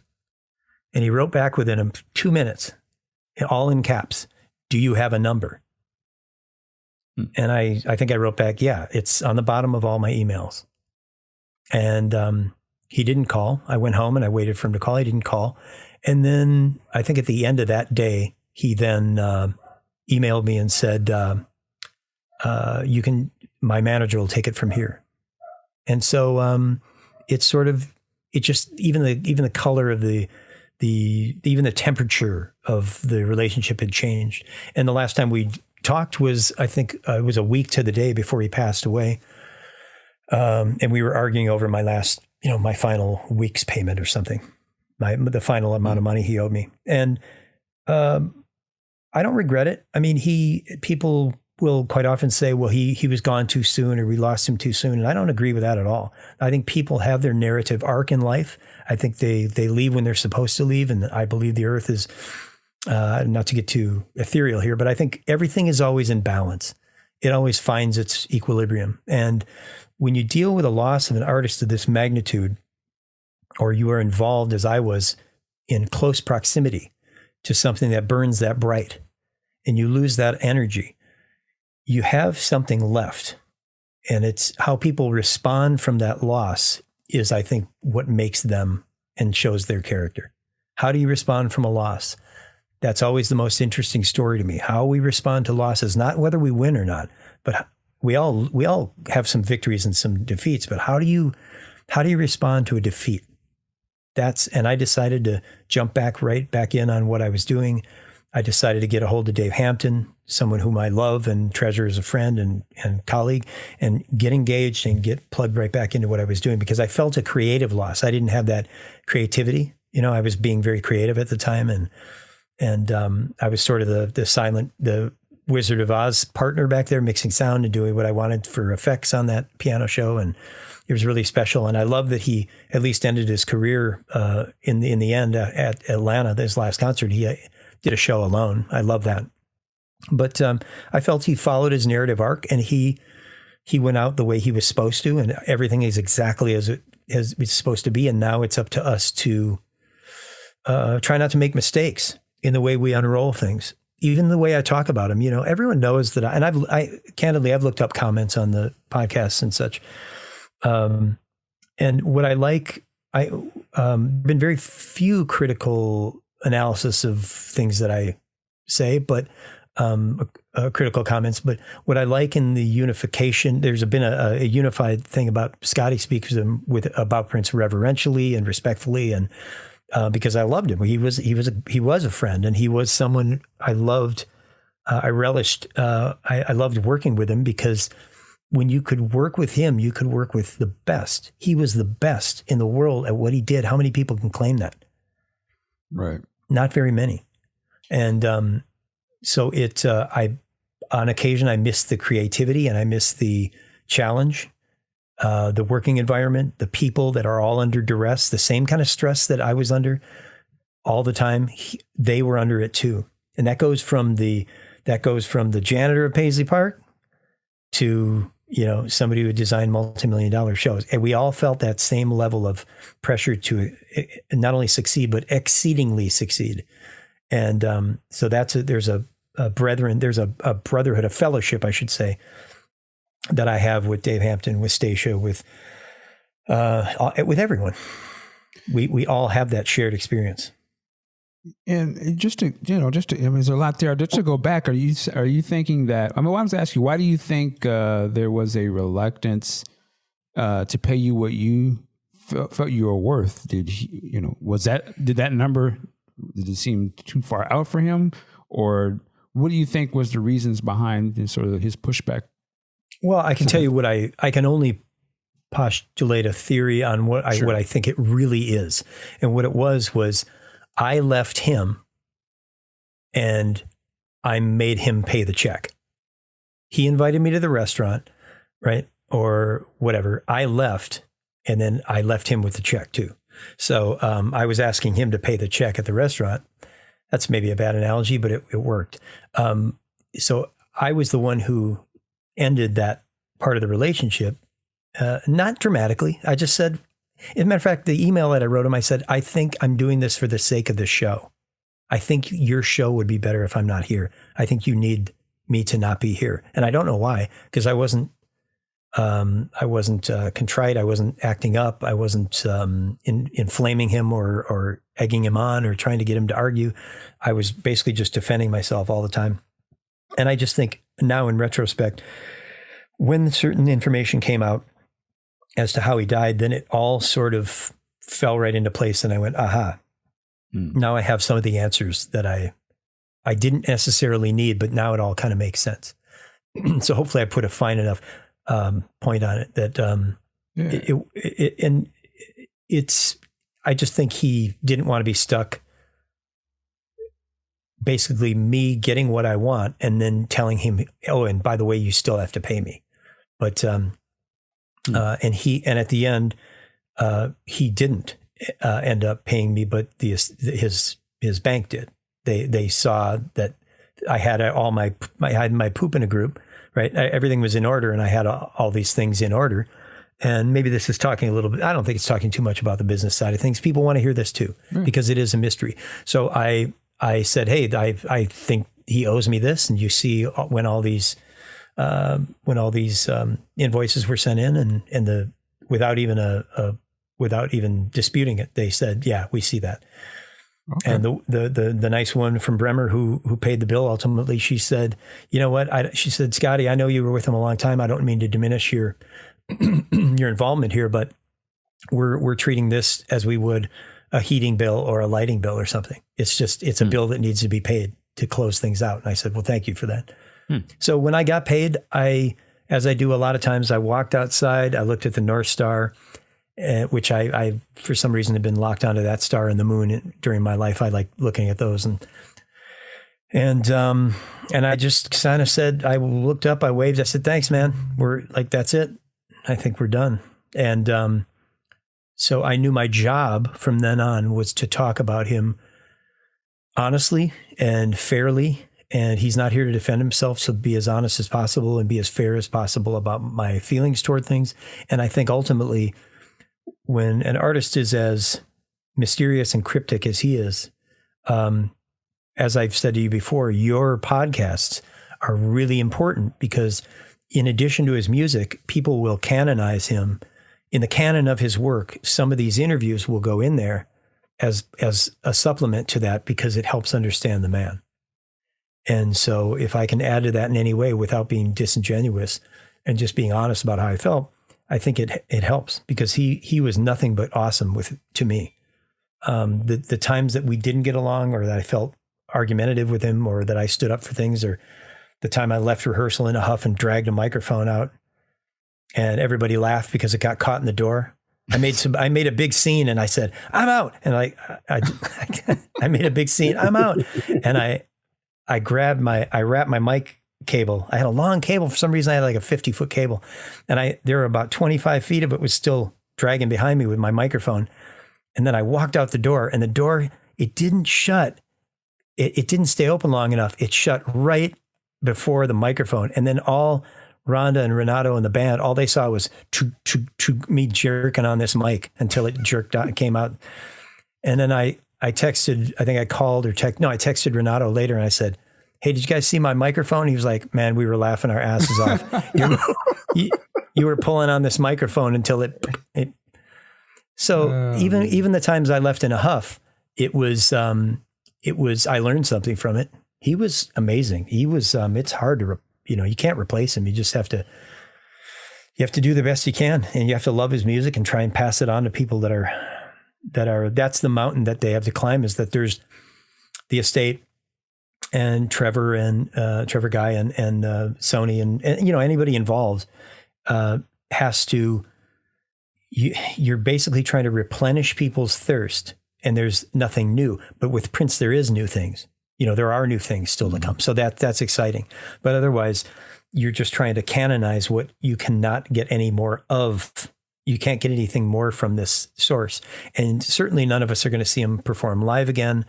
And holograms, say what you want about them. I don't think they really cut it. I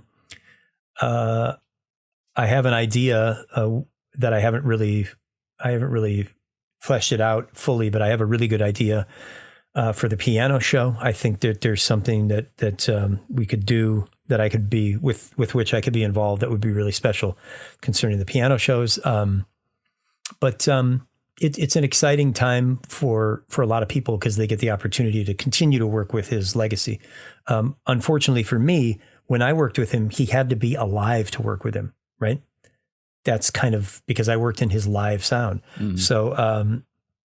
So it's more difficult for those of us that were in his bands or behind his consoles. It's different for us, but we can still do what we can. And because I can You know me, Michael, and Big Sexy, I can string about 6 or 8 sentences together and kind of bring it home when I need to.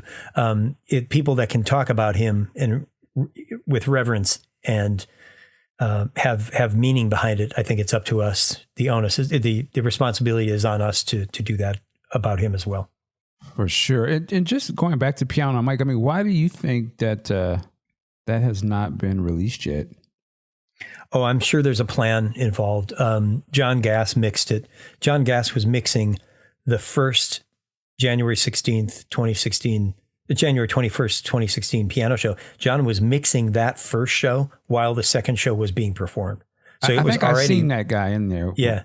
John is a great engineer. He's old school engineer. He's really got great ears, and he mixed huge hits in the 80s and 90s. So he's really talented, and I hope his work is the ones they use. They could use my front of house mix. I mean, I had a good solid front of house mix, but it's nice to have the audience involved. And I didn't, of course, I recorded the audience. I recorded the whole thing. I multi-tracked it on my computer, and then dumped it into the computer in Studio A, and John mixed those. I think that Trevor Guy and the powers that be, that they've got a good plan for how they want to unroll things. And it has to do with they're on different schedules. They're on schedules that have to do with who owns what material and what companies are taking over for this and that. And so fans, I know we get rabid about our ingestion of Prince's material, but if we're patient, plus it's sexy to be patient, right? You just have to be cool. Just be cool. It'll come out. That stuff Prince brought that out. I mean, that was one of his architectural tenets, was being sexy and being cool. If everyone I'm sure it'll come out sooner or later.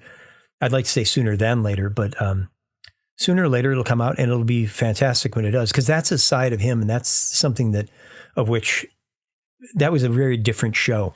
The January 21st, 2016. Mm-hmm. Those two shows were very different because they were super autobiographical, and he didn't even let me know. I probably knew about it. I knew as much about the show. I knew more than anybody except Prince right before he started playing it, because we went through the whole game plan the night before of both set lists. And, but I didn't see the element of biography to it. So when he started going through the story, and he talked a bunch in between songs interstitially, the folks that have come to Paisley Park and have seen the piano show that they played segments when you're at Paisley Park, they've seen the treat. They know already that he does a lot of speaking, and it's very autobiographical, and it's very special. It'll be special when it comes out. I think they're waiting for the right time.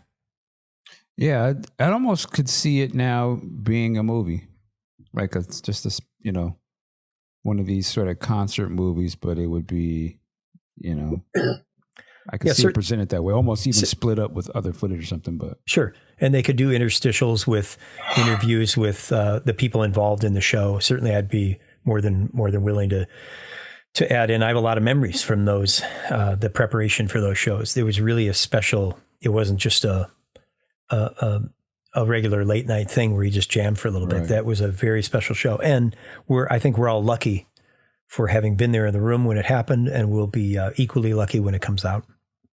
But they know what they're doing. There's a certain protocol they have to follow, and all good things in time.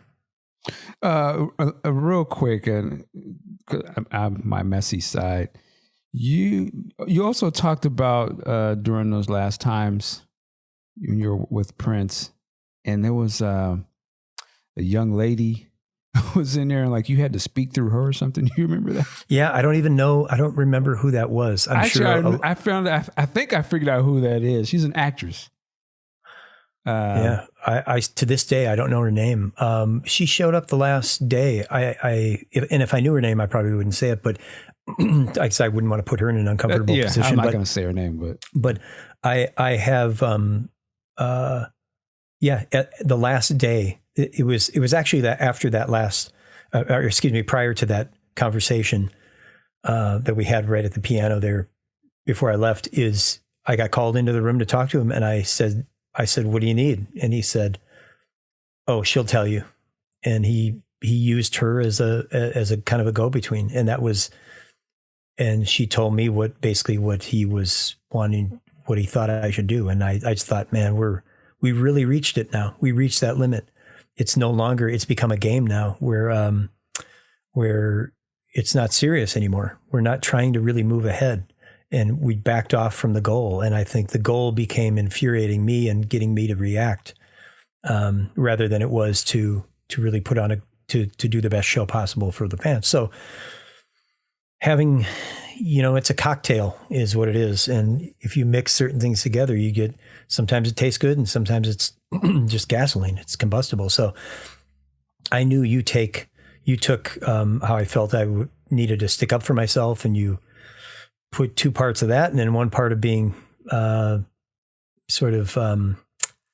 disrespected in a sense of having to talk to someone through someone else. I mean, you're in Michael Jackson territory then, right? Talk to Elmo. You need to talk to Elmo. Put that on my man, Michael. Oh, everyone knows the Michael Jackson stories. Talk to Elmo.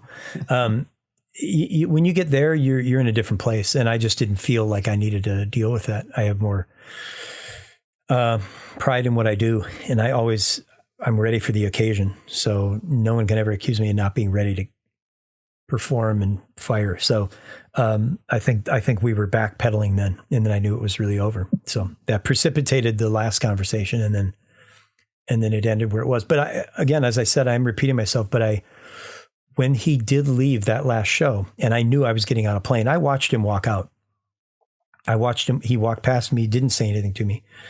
And he walked out, and there were no bad reviews, and it sounded amazing. And so I was really confounded as to where he was drawing these inferences as to where he was being led.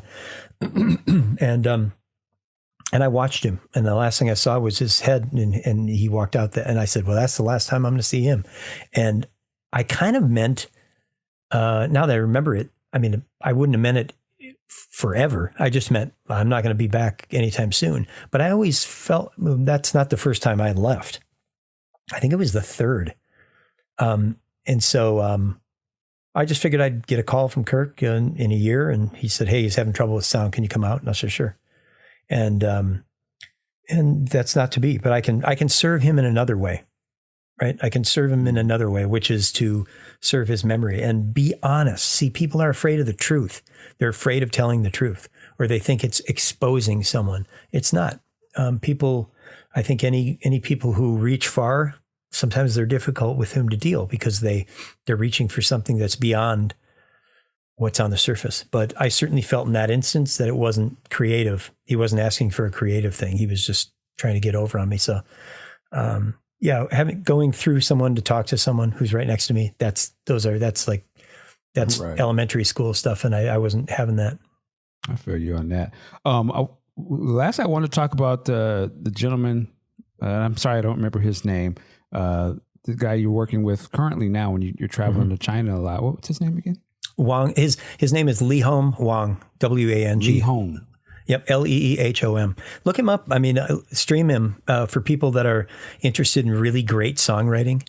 Unfortunately, due to current events, all of these shows in China have been postponed, and so we are. So we're on a hiatus right now, and we'll go back to work as soon as things are safe for the world. But in China, you put the surname, you'd be Dean Michael over there. So, okay. And I'm Baldwin Scottie. So, he's Wang Leehom, and he's a great artist, great songwriter, can play, 10 or 15 instruments. So he's fully capable. Reminds me a lot of, he would probably be uncomfortable with me saying he reminds me of Prince, but he definitely does. He knows what he wants. He knows how to get it.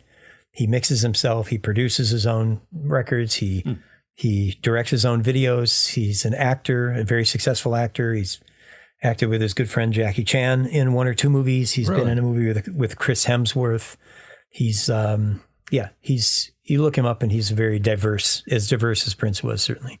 What's is there any differences in music industry over there than it is here in America? I've been waiting, Michael, for someone to ask me that for a long time. And I had a big smile when you just did. There are huge differences. The Chinese market is completely separate. That's why I'm sort of off the map in the US. People say, hey, what have you been doing? Because they haven't heard that I've been in China for 2 years. It's so different. They don't, I mean, Lee Home has 1 billion fans, literally. Wow. 1 billion fans. So as I've joked before, when Beyonce goes to sleep on her perfume sheets, she dreams those 3 little bubbles, and then the big bubble that she dreams is, I hope I can be as popular as Wang Lee Home someday, because these Chinese artists have literally hundreds of millions of fans, not 100 million. Lee Home has a huge following, and he's everything's different. They have the Golden Melody Awards instead of the Grammys. They have all the award ceremonies are different, and the crowds. The biggest thing to me was mixing the crowds cheer. So we regularly play stadiums. They're on the low end, they're 50,000. On the high end, they're 80,000. Wow. So every week, every show is 50 to 80,000 people. And I've done that for 2 years. Now, who does a 2-year show, a 2-year tour every week in stadiums for 2 years? Not many acts. So, Wow. but the crowd cheers at the end of a song. They cheer really heavily for about 2 seconds, and then they stop. And it's complete silence in the stadium, which is really weird, because if you ever wanted to hook up with your friend and you didn't know where they were after the crowd, you could just go, Ricky, and I'm over here. But because Americans, people in the West, we all go, woo! We just keep screaming woo, and we keep clapping. But in China and in almost all of Asia, but China for sure, they cheer for what you've just done, and then they're waiting for you to present the next thing. It's very different. So I had to actually get used to that. It was uncomfortable at first, and it felt like these weird pauses, but they're used to it. And then I asked Lee Home, hey, is there anything you want me to do to try and help these things connect? And he said, yeah, absolutely. See, he's very collaborative as well. And so we did a few little things. There's a song, I added a long reverb to the end of the song, so it kind of covered up after the crowd was cheering. And we'd, in the playback, in the video, they added a couple of things, early in the next song, so that things took over. You're trying to hand it off and make it kind of seamless. They take in music. To my surprise, they don't listen to it differently. It's not like they say, we like way more high end here, or we like a lot more low end. There's nothing like that. I've educated myself and had to do a lot of sleuthing to find out how the Asian market listens to music differently. And all it did is benefit me, because now I know my audience better. But I think Lee Home wanted my sensibilities. He picked me specifically because I'm an American engineer from the West that mixes a certain way, and he wanted that feel to his show. Because typically Asian engineers mixed a little bit differently. And Lee Home is an American guy. After all, he was born in Rochester, New York. So he spent the early part of his life in America. And so, well, let me ask you this: is there any sort of language barrier between you and any rest of the crew, or different texts or things of that nature? Yes, there is, but we get over it by having. There's always a translator nearby. Okay. The playback engineer, the person that does playback for the tour in Asia, they position themselves. He sits out at front of house. So he's not on stage with the band. He's at front of house with me. And he's a great, really super talented guy named Madrik Tan. He's from Singapore. So he's a citizen of Singapore. And he speaks, he went to Berkeley. He's a graduate of Berkeley College of Music. So he speaks, perfect English. He speaks Mandarin. He speaks, he speaks enough. I think he speaks 5 languages. So wow. I never have trouble with Mandarin. The show director, all the talk is going on is all in Mandarin. And so when they're giving instructions, and Lee Home sings in Chinese, in Mandarin. So during the show, I had to learn I said, well, what's this song about? So I translated all the lyrics, had them translated. And then because I wanted to read the English interpretation, the sensibility. Is this a love song? Is it aching? Is he singing about his car? Or is he singing about something powerful? Is it, I needed to inform my sensibility about what the song content was, so that it could inform the way I mixed. And having done that, once I got it down, it wasn't that long. But the language isn't really a barrier, because I try and learn a little bit of enough Mandarin to get by. And as long as people, I think anywhere in the world, as long as they feel like you're trying, the thing I didn't want to do is walk in there and say, okay, does anyone speak English? That's not what you want to hear. You want to hear, 你好，谢谢，是不是传说的问题? So I can say certain things, and I know I'm getting my point across. My system engineer, who sets up all the speakers all over the stadium, he speaks very little English, but we can get things done, and we're communicating. It's all about communication, after all. It's not about language; it's about communication. Wow, I'm looking him up as you speak, man. This guy is actually pretty huge. I mean, in terms of magnitude of his stuff, they think the king of Chinese pop. Oh yeah. Yeah. I mean, it's like being called, he would bristle at it, I'm sure, but it's like being called Michael Jackson. You're the king of Chinese music. And I've met some really great acts over there, that David Tao and JJ Lin and Lin and Jackie Chung. His name is not Jackie, as not to be confused with Jackie Chan, but there are all these artists that are as big as any artist and every artist we have in America. It's just that the markets are so separate that even American record companies don't know who these people are. Wow. And they have their whole Chinese, industry over there, and Taiwanese and Malaysian. It's just a whole different culture. The drummer is a guy named Tony Parker, probably pound for pound the best drummer I've ever heard. And you know who I've been around. Okay. Yeah, Tony Parker. He's incredible. I'll send you a clip. I'll DM you with a clip of Tony, and he's an American guy. Grew up in America, church background, and he's lived in Malaysia for, I don't think Tony's been home in 9 or 10 years.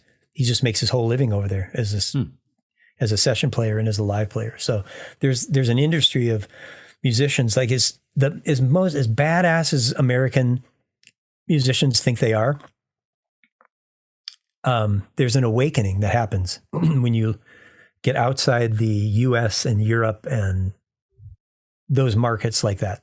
When you go to Malaysia, when you go to China, when you go to Taiwan, you meet,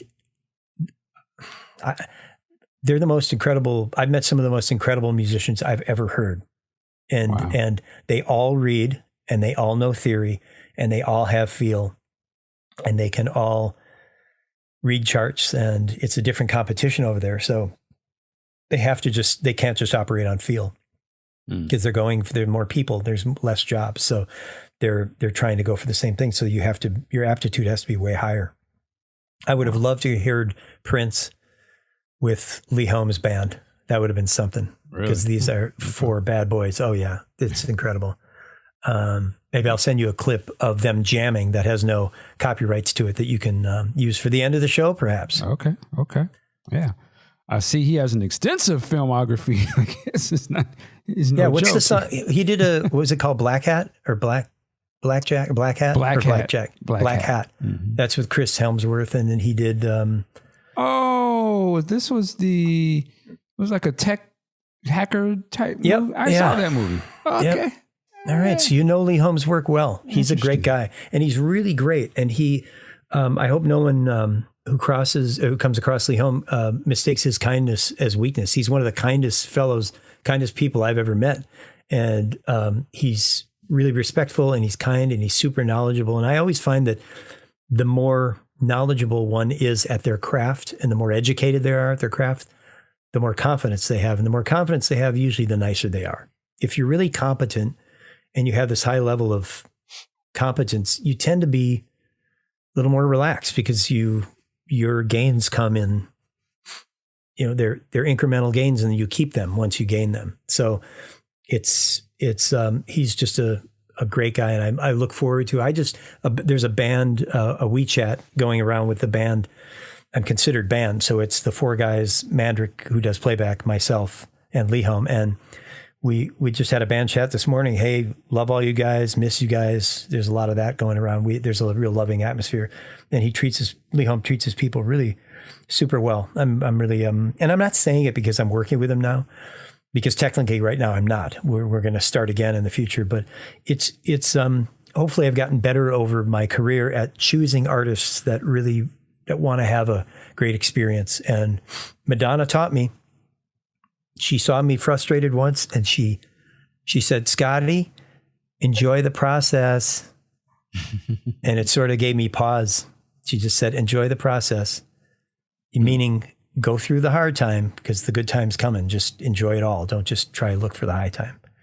So I took that from her. She was a teacher as well. So there's things to be taught from everyone out there. Everyone has. I learn when I come on your show, because your preparation, what you and Big Sexy do, and your preparation. I listen to the other interviews you do, and you prepare, and you know how to take a question and move it off of that subject, and you know how to morph and move with, especially the guests like me who can get long-winded. You know how to go somewhere and then bring it back, and so I learn by listening to you how you can bring it back. I appreciate that. Wow. All right. Feel like I'm doing something now. Mm-hmm. Big Sexy, man, before we get out of here, I know you got something you probably want to jump in with this here. Yeah, a couple things real quick. First off, Wang Leehom, I went to his Facebook. The guy has a shade under 3.6 million likes on his page. So clearly he's out there doing the work. Yeah, and he doesn't even, and Facebook isn't even popular in China. So exactly. I don't know. That's, I think Weibo is kind of the Google of China. Weibo. I had to close my eyes on that one. Weibo. Weibo is like Google. So if you go to weibo.com, then you can see the amount of followers and the amount of fans. Put it this way, typically, I will be careful here too. Typically, any Asian American that you meet, if you meet a Chinese American or a Chinese person that's going to school or something, and you say, "Oh, hey, by the way, do you know who Wang Leehom is?" "Oh, I love Wang Leehom. He's known everywhere, but just not to Americans." It's that way it's that way. That's how separated the East and the West are from their music businesses. Wow. Now, going back to your training and education, and I've said many times that if I could do what you do, I would have never gone to law school because I just love what you do. Now, how does one go from being the drum tech, and if I'm not mistaken, please correct me if I'm wrong, when you're the drum tech, you're on stage right behind the drummer, correct? Yeah, yes, sir. And now, as front of the house guy, you're out in the best position to hear at the mixing board out in the crowd, correct? Yes, sir. How do you go from one to the other, especially at the highest levels that you're doing it at? I think, as I say, I don't think engineering, I didn't really choose engineering. It sort of chose me. And I mean that. Prince could tell I was always paying attention and I was up to the task and I was always making mental notes on things, if not physical notes.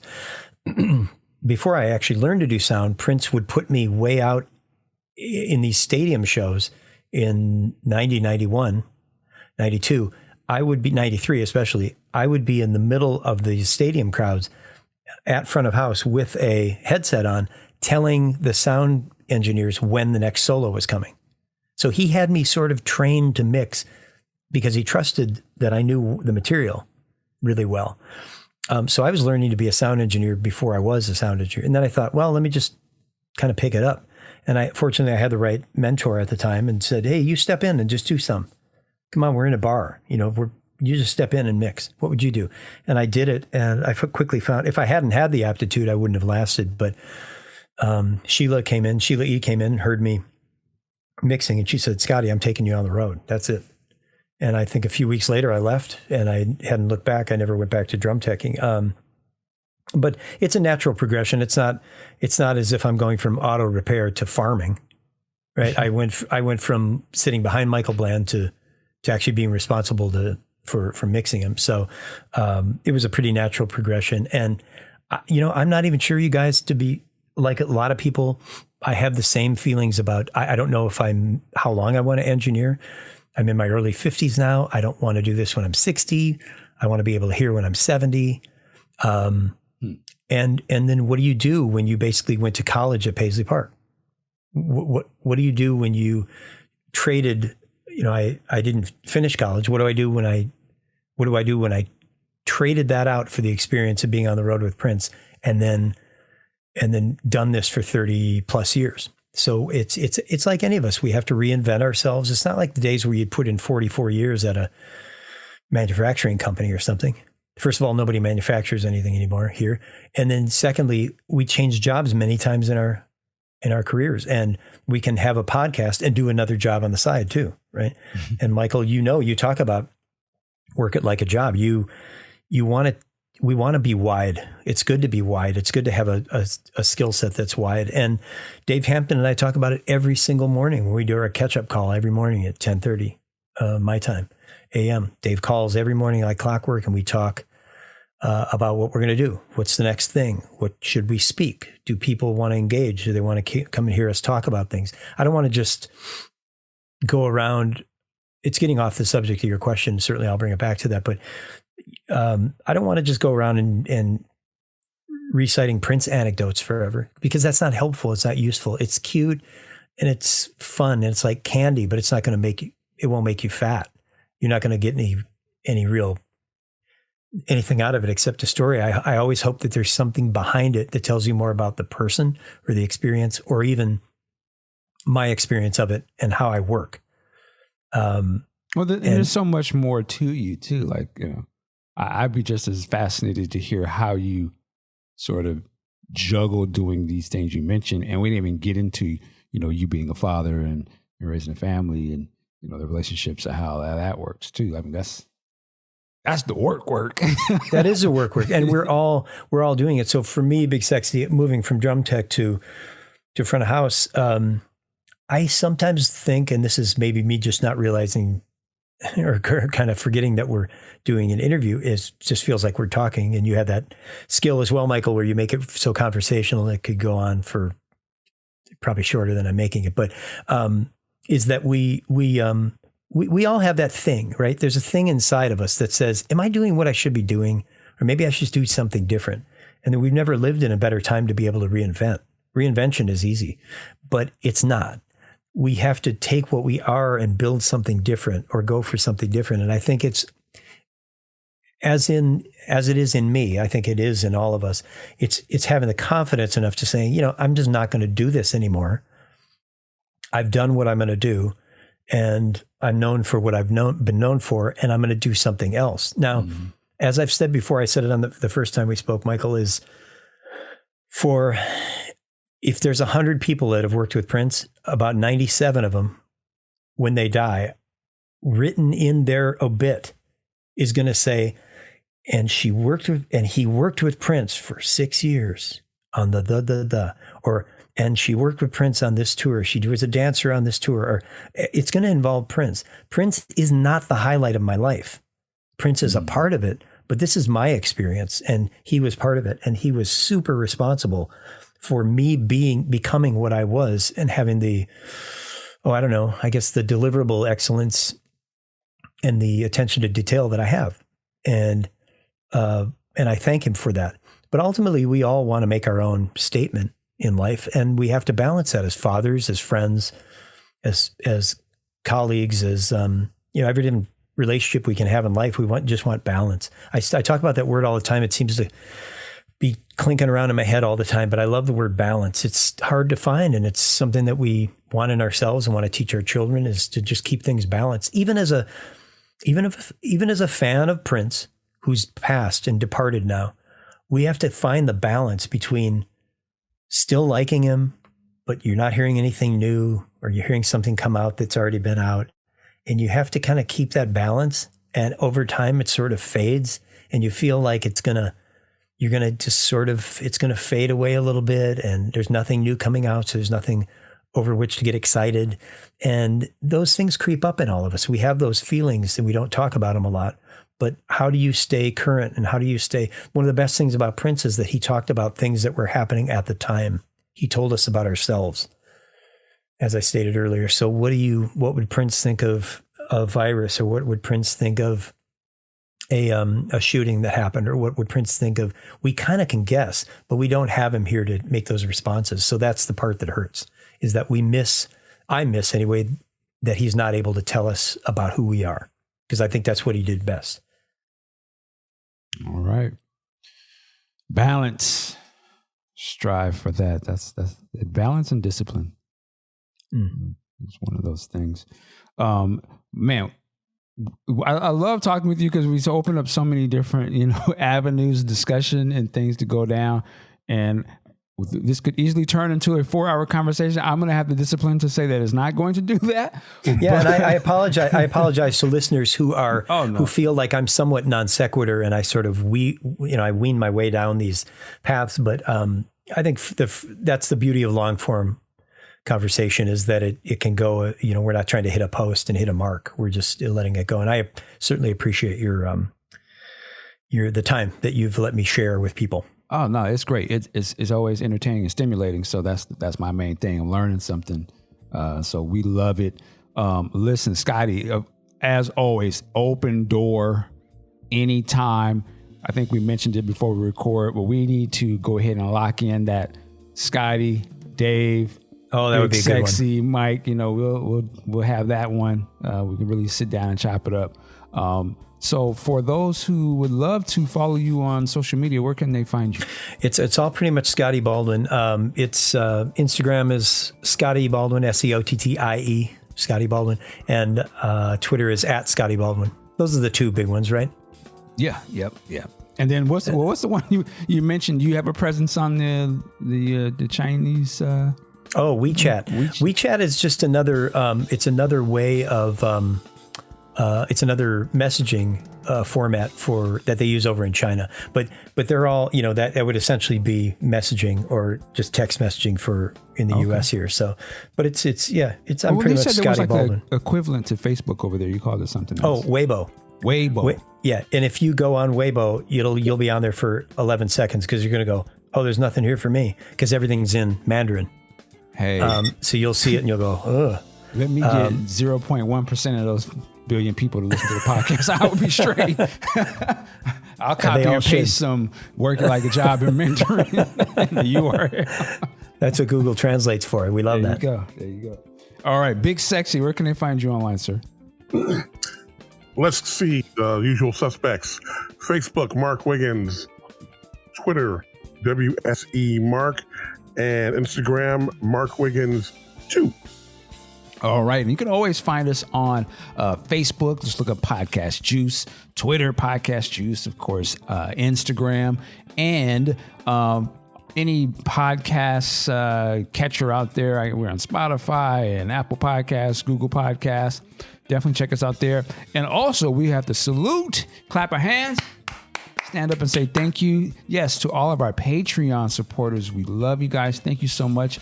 You're actually going to hear this before everybody does. We'll let you guys hear that first. But if you don't know what I'm talking about, please go to the website. You can join our Patreon and help support the show. And we also have exclusive shows over there. Of course, we have our top 2 podcast that sits over there. And it's a Prince-related show. With that, my name is Michael Dean, and work it like a job. We'll see you next time. Peace.